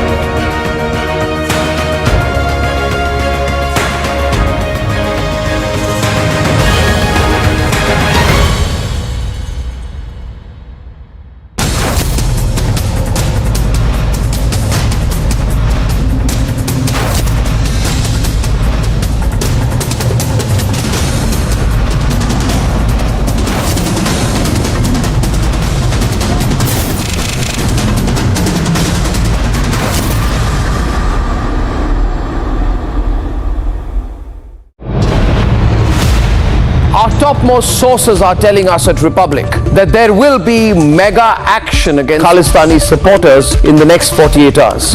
Trudeau continues to look baffled and cornered on the world stage. The Indian agencies have decisively taken the moment to push back Khalistani terror and expose.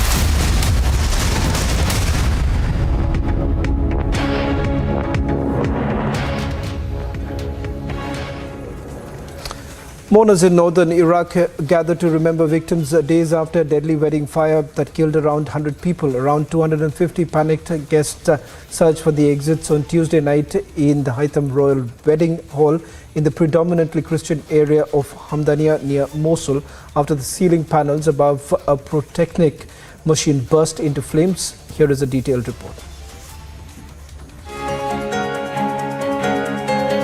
Dressed in pearl white gown and a black tuxedo as the bride and groom had their first dance to an audience of 1,000. At 10:45 p.m. AST on September 26, a fire broke out at the Al Haytham Wedding Hall in Iraq's Al Hamdania district. All it took for the roof to catch fire and subsequently collapse was 3 seconds.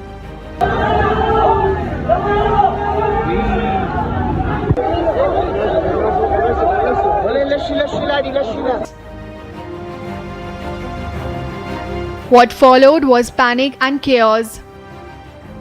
كانت وياي أنا وأمها وأخوها الصغير كنا سوية هي كانت لازمة بأمها من طف الكهرباء ضيعناها وما نعرف وين راحت بعدين بنتي وحيدة هاي وحيدة. As the attendees tried to make their way out, at least 114 lost their lives, another 150 suffered grave injuries. هناك تقصير، هناك إهمال، هناك عدم إحساس بالمسؤولية، وهذا واجبنا احنا كدولة تجاه هذا الخلل الكبير.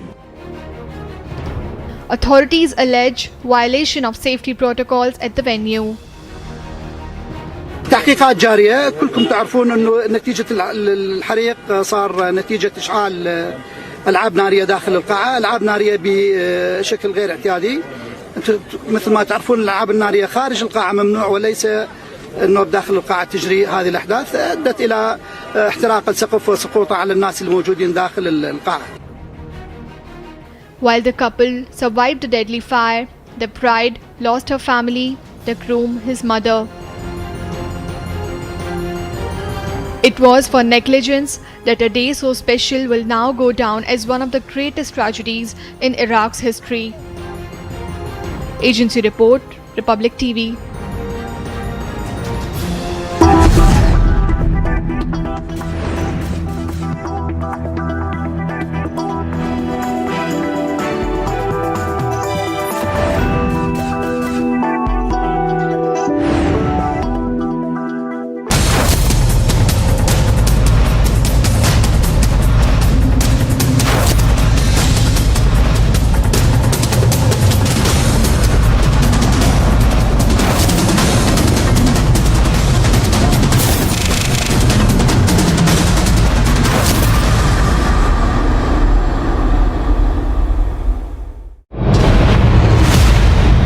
topmost sources are telling us at Republic that there will be mega action against Khalistani supporters in the next 48 hours. Trudeau continues to look baffled and cornered on the world stage. The Indian agencies have decisively taken the moment to push back Khalistani terror and expose it both within and globally.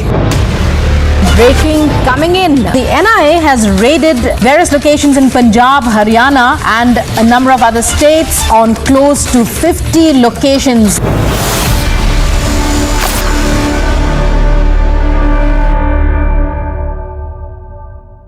Three, two, one. We are now called as Republic Kannada here in Karnataka. Republic Kannada has officially launched.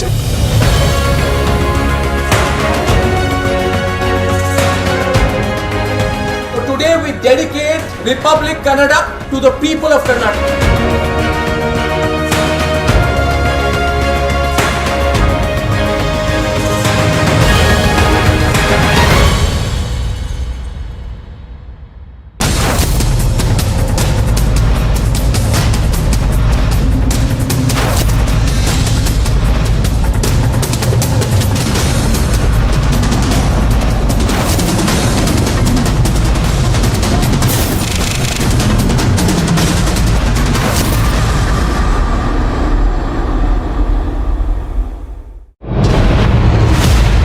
Our topmost sources are telling us at Republic that there will be mega action against Khalistani supporters in the next 48 hours. Trudeau continues to look baffled and cornered on the world stage. The Indian agencies have decisively taken the moment to push back Khalistani terror and expose it both within and globally.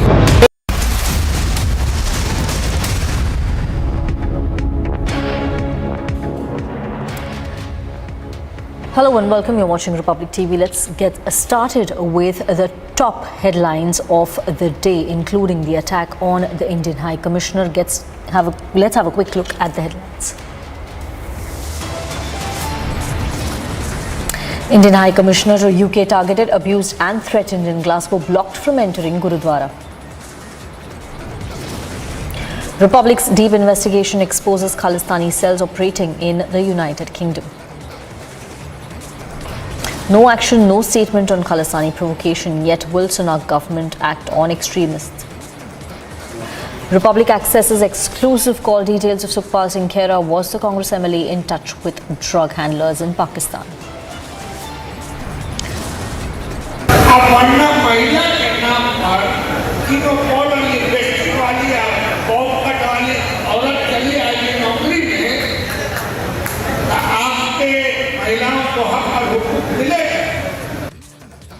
Storm over Indie leaders' sexist rant. BJP hits out, says mentality of opposition alliance exposed. Congress ने छत्तीसगढ़ के नौजवानों को क्या क्या सपने दिखाए थे और उन्हें क्या मिला? सिर्फ धोखा. Battle for Chhattisgarh intensifies. Prime Minister Modi launches BJP campaign, attacks Congress government in a no-holds-barred campaign.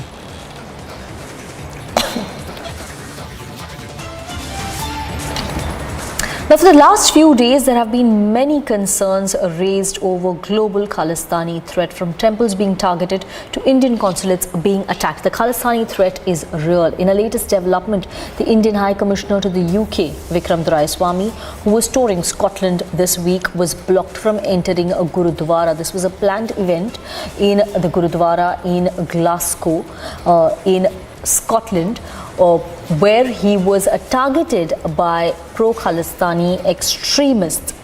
Now, in fact, a Republic deep investigation has found out that this attack was carried out by none other than Shamsher Singh, the same Shamsher Singh who was stung by Republic in 2018. Republic's Shravan Sen had in fact carried out a sting against this Khalistani terrorist Shamsher Singh, who was also seen with Trudeau's ally Jasmeet Singh in 2016. The man on the left is Shamsher Singh, who was stung by Republic in 2018, who who tried to carry out an attack on Indian envoy in Glasgow. Just to refresh the memory of our viewers, let's once again have a look at the 2018 sting on Shamsher Singh.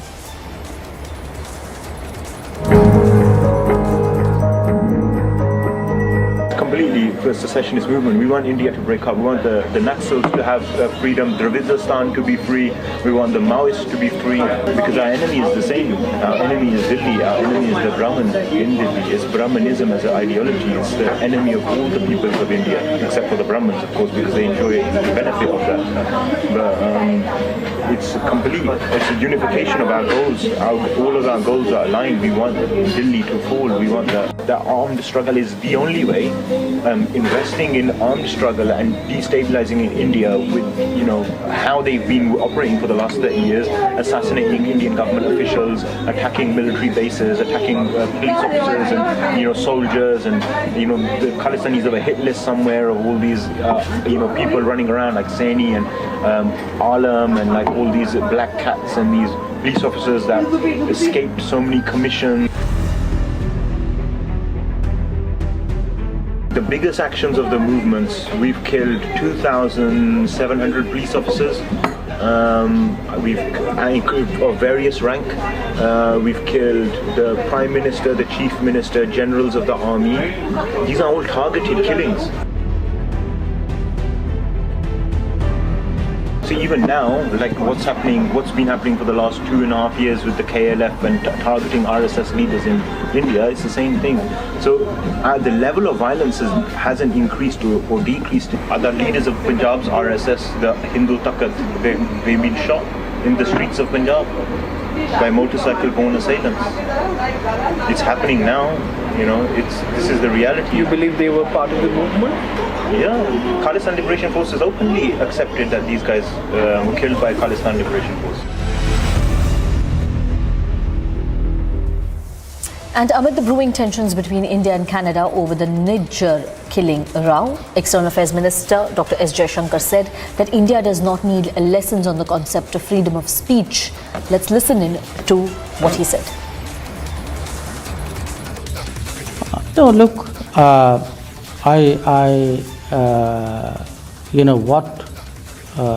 what has prompted Canada to approach this issue in that manner, that's not, how can I sort of analyze it and attribute reasons for it. It's something they know why they've done it.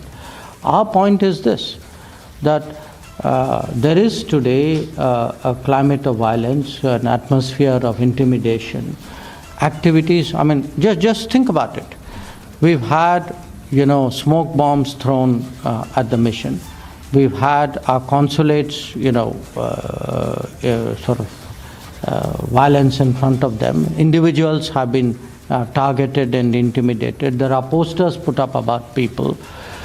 So tell me, do you consider this normal? I mean, for a moment, okay, this is about us. If this had happened to any other country, how would they react to it? I think it's a reasonable question to ask. Let's not normalize what is happening in Canada. What is happening in Canada, had it happened anywhere else, do you think the world would have taken it with equanimity? If it had happened to any other country, would they have taken it, so calmly? So I think, it's necessary to call out what is happening there. And our point is this, look, there may be an individual incident. Yes, if there is an incident and there is an investigation and there are allegations, there are processes involved in it. I mean, nobody is disputing that. Our issue is to somehow say that what else is happening is par for the course. That, it's quite okay for freedom, because there's freedom of speech, to make threats and intimidate diplomats. I don't think that's acceptable.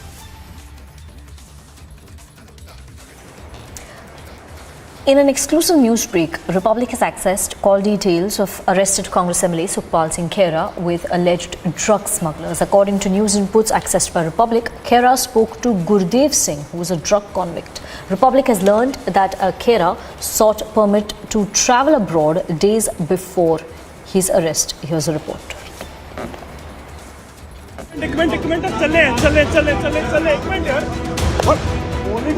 3 days after the Congress MLA Sukhpal Singh's arrest, mega exclusive details have emerged. आवाज बंद करने के लिए ऐसी गंदी हरकत किया, जो ये बोलते थे ना कि बदलाव की राजनीति कर रही है, बदलाव नहीं है, ये बदला है। मैं आपको बताना चाहता हूं आपके जरिए दुनिया को, घबराना नहीं है। अल्टीमेटली ट्रूथ विल प्रिवेल, सच की जीत 100% होगी। As Republic has accessed the exclusive call details of Khera, the leader's alleged link with Pak has come to the fore. Kingpin of this drug nexus is Gurdev Singh, who was receiving the drugs consignment from Pakistan's Imtiaz Elias Kala. Gurdev Singh was speaking to Imtiaz Elias Kala through the Pakistani SIM cards that the police has been recovered. But Gurdev Singh was constantly in touch with Sukhpal Khera as well through his sister Charanjit Kaur, who was presently sitting in United Kingdom, and she is declared as a proclaimed offender in this entire case. Number of calls has been exchanged between Sukhpal Singh Khera, Charanjit Kaur and Gurdev Singh. As per investigation, in 2015, Khera spoke to Gurdev Singh, a mastermind of drug nexus, who was in touch with Pak-based smugglers. Connecting the dots is the fact that the Khera was in constant touch with Gurdev's sister days before his arrest. He allegedly exchanged calls for 65 times with Gurdev's family in 11 days. According to sources, Sukhpal Khera also sought permit to travel abroad, citing medical treatment as a reason days before his arrest on September 28. While court has admitted plea but asked for documents, with explosive details emerging in Sukhpal Singh Khera's 2015 drug case, his arrest continues to remain a hot political topic, not just in Punjab, but nationally. Bureau Report, Republic TV. Prime Minister Narendra Modi attacked the ruling Congress party in poll-bound Chhattisgarh. While addressing a rally in Bilaspur, he said that the people of Chhattisgarh were suffering due to corruption and bad governance and declared that they were ready for a change. Here's an excerpt of what the Prime Minister said. Delhi से मैं जितनी कोशिश करूं, यहां की कांग्रेस सरकार उसको fail करने में जुटी रहती है। पिछले 5 वर्षों में छत्तीसगढ़ को केंद्र सरकार से हजारों करोड़ रुपया मिला है। यहां सड़क हो, रेल हो, बिजली हो, दूसरे ऐसे अनेक विकास के काम हो, हमने छत्तीसगढ़ के लिए, आपके लिए पैसे की कोई कमी नहीं रखी। और ये बात मैं कर रहा हूं ऐसा नहीं, यहां के उप मुख्यमंत्री जी ने सार्वजनिक सभा में कही थी। और उप मुख्यमंत्री जी ने सच बोला तो ये पार्टी के नीचे से ऊपर तूफान खड़ा हो गया, उनको फांसी पर लटकाने के खेल खेलने लग गए। सार्वजनिक जीवन में हकीकतों को छिपाया नहीं जा सकता। अगर कांग्रेस के ही नेता, कांग्रेस सरकार के उप मुख्यमंत्री भरी जनसभा में कहते हैं कि दिल्ली कभी अन्याय नहीं करता है, तो फिर हर एक को खुशी होनी चाहिए।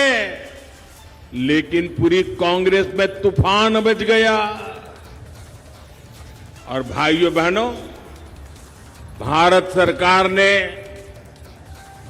अपनी जिम्मेदारी निभाते हुए, हम कभी ये नहीं कहते हम उपकार करते हैं, छत्तीसगढ़ में हजारों करोड़ रुपए के infrastructure project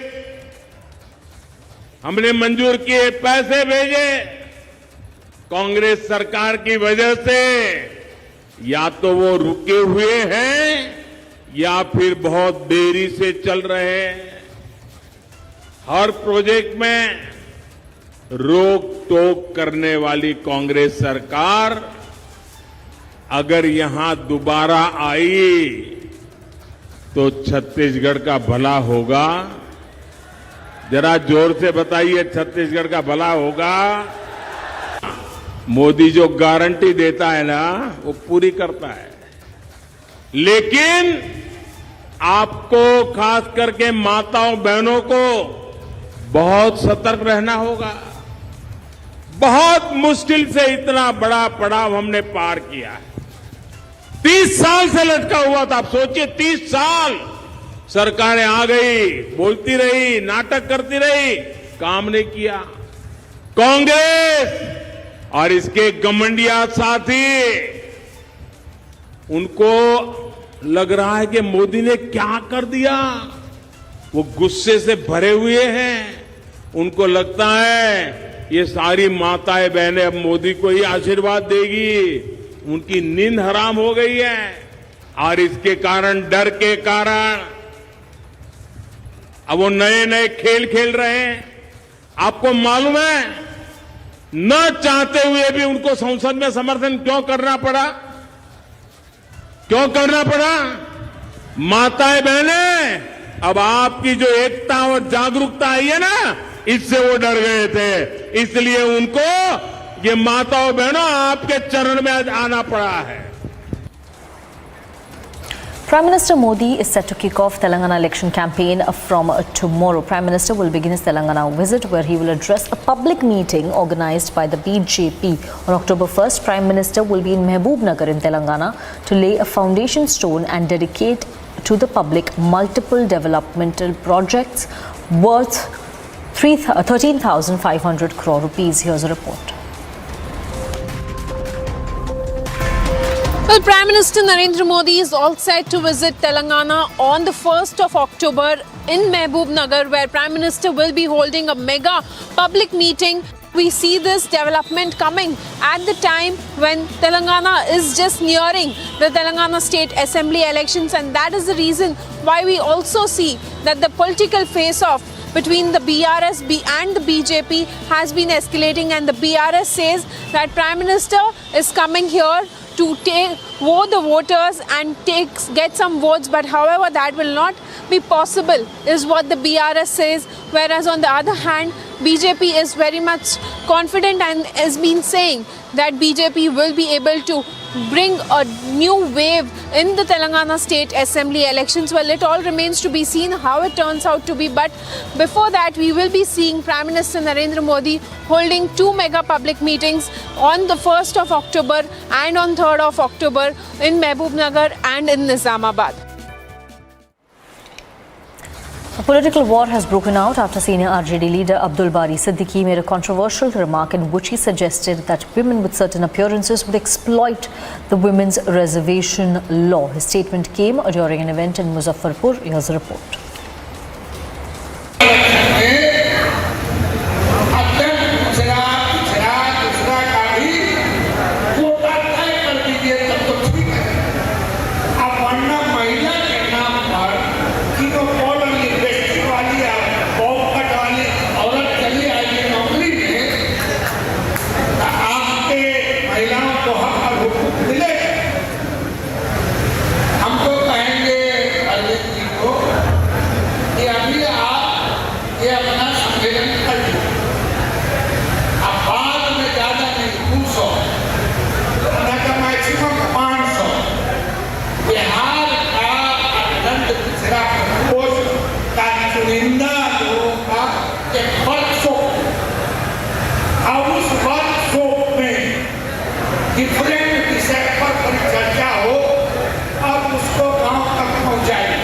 A controversial statement coming from an indie bloc neta.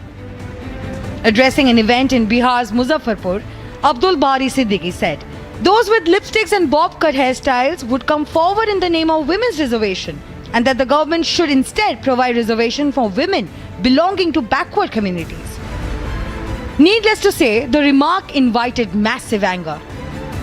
नारी शक्ति का अपमान इस इंडी गठबंधन की पहचान. This has been proven by the statement of misogynistic person like Abdul Bari Siddiqui of the RJD, who says that the Nari Shakti Vandan Adhiniyam, which was passed by the efforts of the Modi government, will lead to women applying lipstick and bob cut coming into politics. This is an insult of all the women of this country. It is an insult of all the women everywhere across the world. तो महिलाएं हर जगह श्रृंगार करती है और उसका हक है कि वो, ये तो स्वतंत्रता संविधान ने हमें दी है कि कौन किस तरह से रहेगा.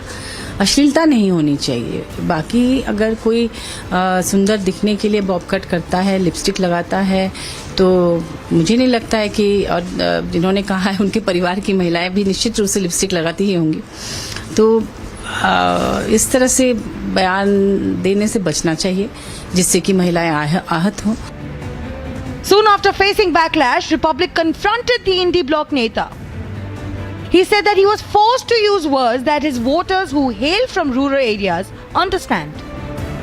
जो हमारा वोटर्स है और खास करके जो अत्यंत पिछड़ी जाति के जो महिलाएं हैं, वो गांव गंवई की हैं, अनपढ़ हैं, बहुत सारी चीज़ें जानती नहीं हैं, मगर अपने वोटर को सहज ढंग से उनकी भाषा में, गांव गंवई के भाषा में उनको समझाना कि साहब आरक्षण से तुमको कितना फ़ायदा होगा, तुमको कितना नुकसान होगा.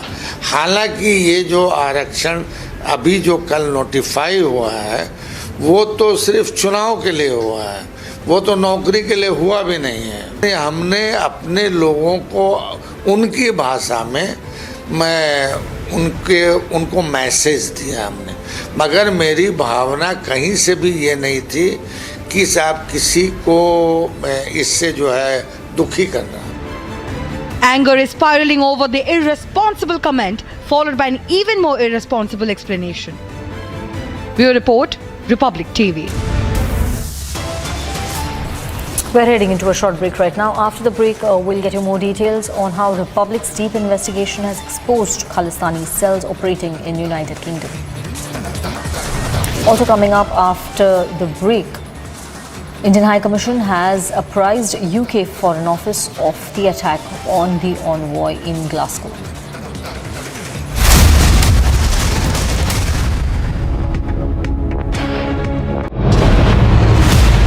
Our topmost sources are telling us at Republic that there will be mega action against Khalistani supporters in the next 48 hours. Trudeau continues to look baffled and cornered on the world stage. The Indian agencies have decisively taken the moment to push back Khalistani terror and expose it both within and globally.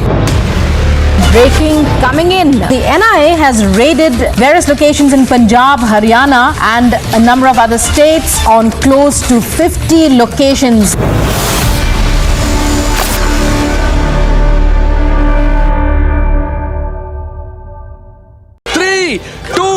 One, we are now called as Republic Kannada here in Karnataka. Republic Kannada has officially launched.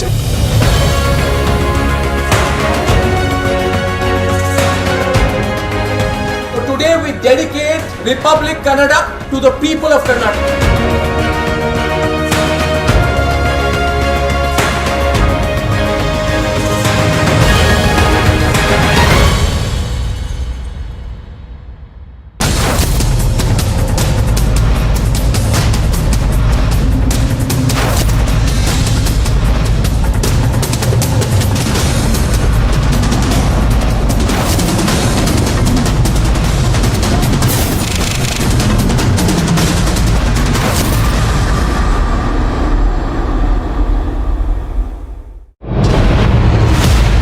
Our topmost sources are telling us at Republic that there will be mega action against Khalistani supporters in the next 48 hours.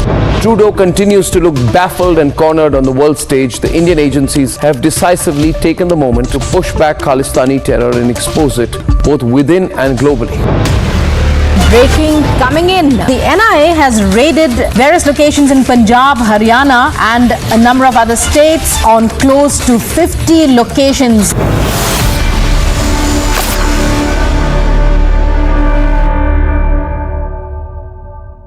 Three, two, one.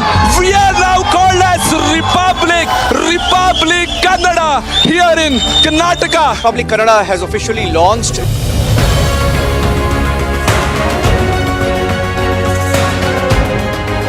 So today we dedicate Republic Kannada to the people of Karnataka.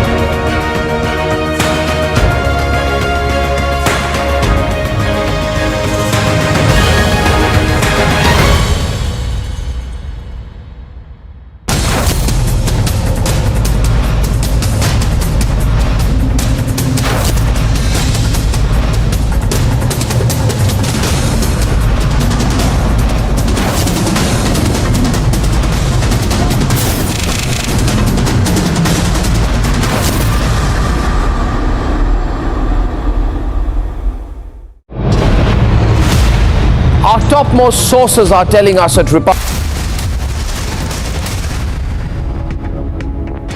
In a breathtaking spectacle that reverberated with a sense of unity and diversity, the iconic National Mall in Washington, D.C. played host to the Art of Living's World Culture Festival, drawing an unprecedented gathering of 1 million individuals from 180 nations. Here's a report.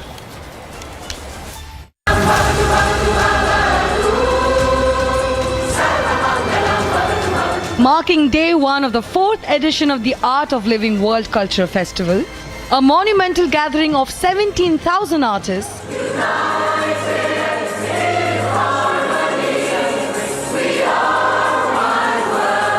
numerous heads of state, thought leaders from over 100 countries gathered to participate in the Art of Living World Culture Festival.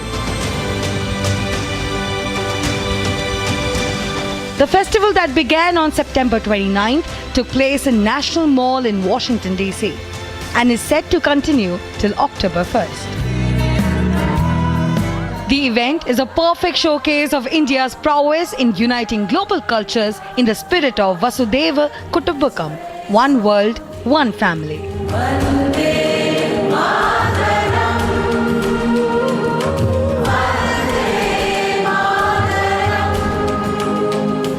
Respected Gurudev Sri Ravi Shankar Ji. External Affairs Minister S. Jaishankar was also present at the World Culture Festival.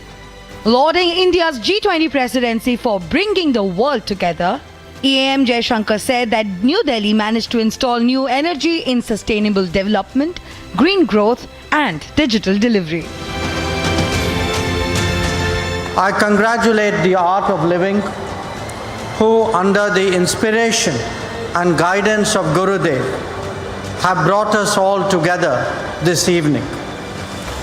Their global thought and international understanding is so visible as I look around me. The event featured over 50 performances and cuisines from around the world. Over the next 3 days, performers from more than 180 countries are expected to perform some 60 cultural events. This is the 4th edition of the World Culture Festival, and it's been brought here to Washington, D.C. by the Art of Living Foundation and its founder, Sri Ravi Shankar.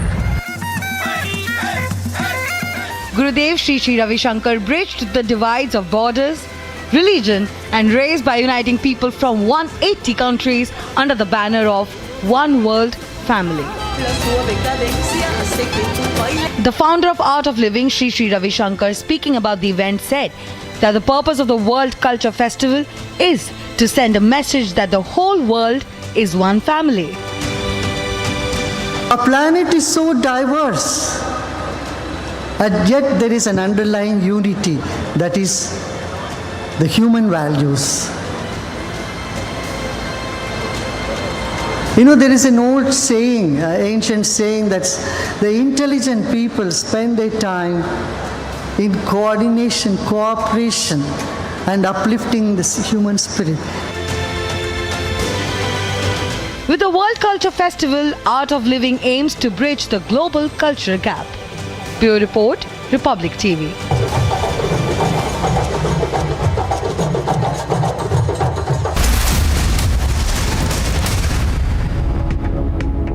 Three, two, one. We are now called as Republic Kannada here in Karnataka. Republic Kannada has officially launched.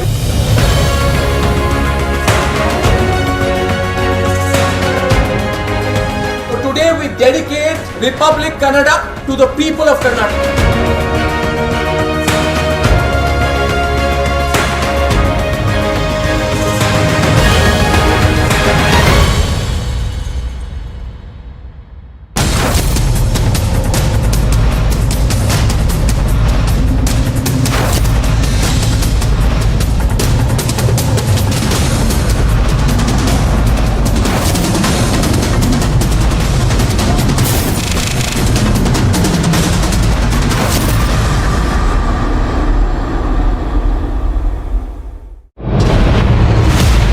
Our topmost sources are telling us at Republic that there will be mega action against Khalistani supporters in the next 48 hours.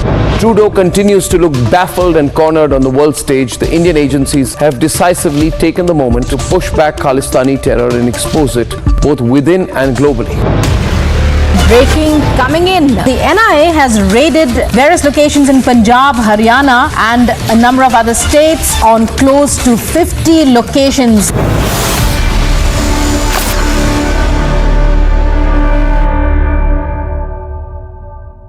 Three, two, one.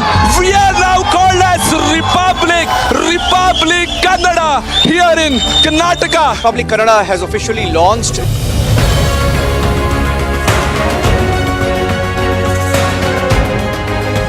Today we dedicate Republic Kannada to the people of Karnataka.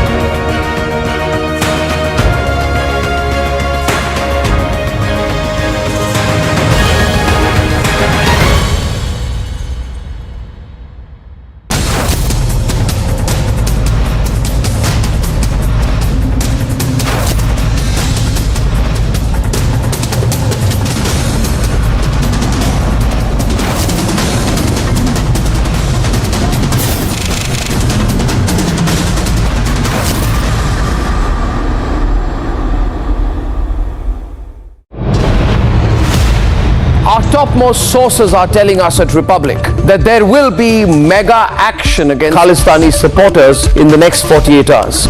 Trudeau continues to look baffled and cornered on the world stage. The Indian agencies have decisively taken the moment to push back Khalistani terror and expose it both within and globally.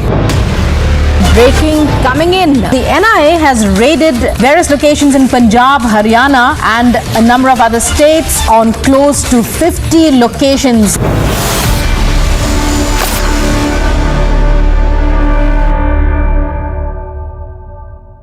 Three, two, one. We are now called as Republic Kannada here in Karnataka. Republic Kannada has officially launched.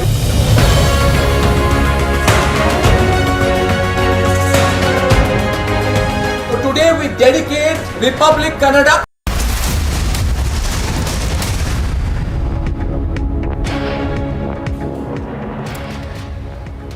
Hello and welcome. You're watching Republic TV. Let's get started with the top headlines of the day, including the attack on the Indian High Commissioner. Let's have a quick look at the headlines. Indian High Commissioner UK targeted, abused and threatened in Glasgow, blocked from entering Gurudwara. Republic's deep investigation exposes Khalistani cells operating in the United Kingdom. No action, no statement on Khalistani provocation, yet will Sunak government act on extremists. Republic accesses exclusive call details of Sukhpal Singh Khera. Was the Congress MLA in touch with drug handlers in Pakistan?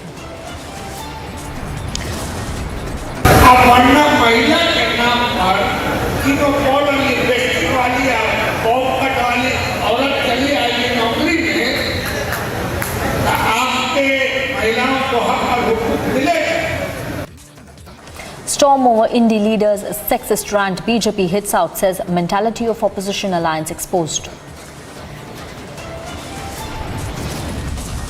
Congress ने छत्तीसगढ़ के नौजवानों को क्या क्या सपने दिखाए थे और उन्हें क्या मिला? सिर्फ धोखा. Battle for Chhattisgarh intensifies. Prime Minister Modi launches BJP campaign, attacks Congress government in a no-holds-barred campaign.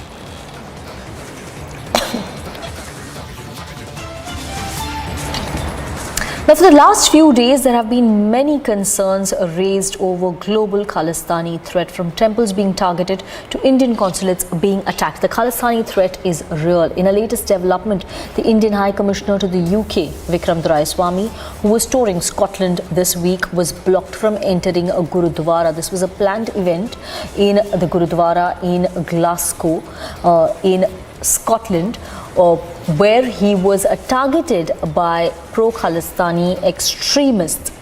Now, in fact, a Republic deep investigation has found out that this attack was carried out by none other than Shamsher Singh, the same Shamsher Singh who was stung by Republic in 2018. Republic's Shawan Sen had in fact carried out a sting against this Khalistani terrorist Shamsher Singh, who was also seen with Trudeau's ally Jasmeet Singh in 2016.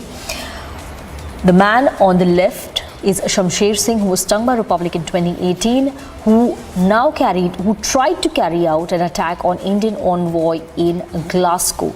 Just to refresh the memory of our viewers, let's once again have a look at the 2018 sting on Shamsher Singh.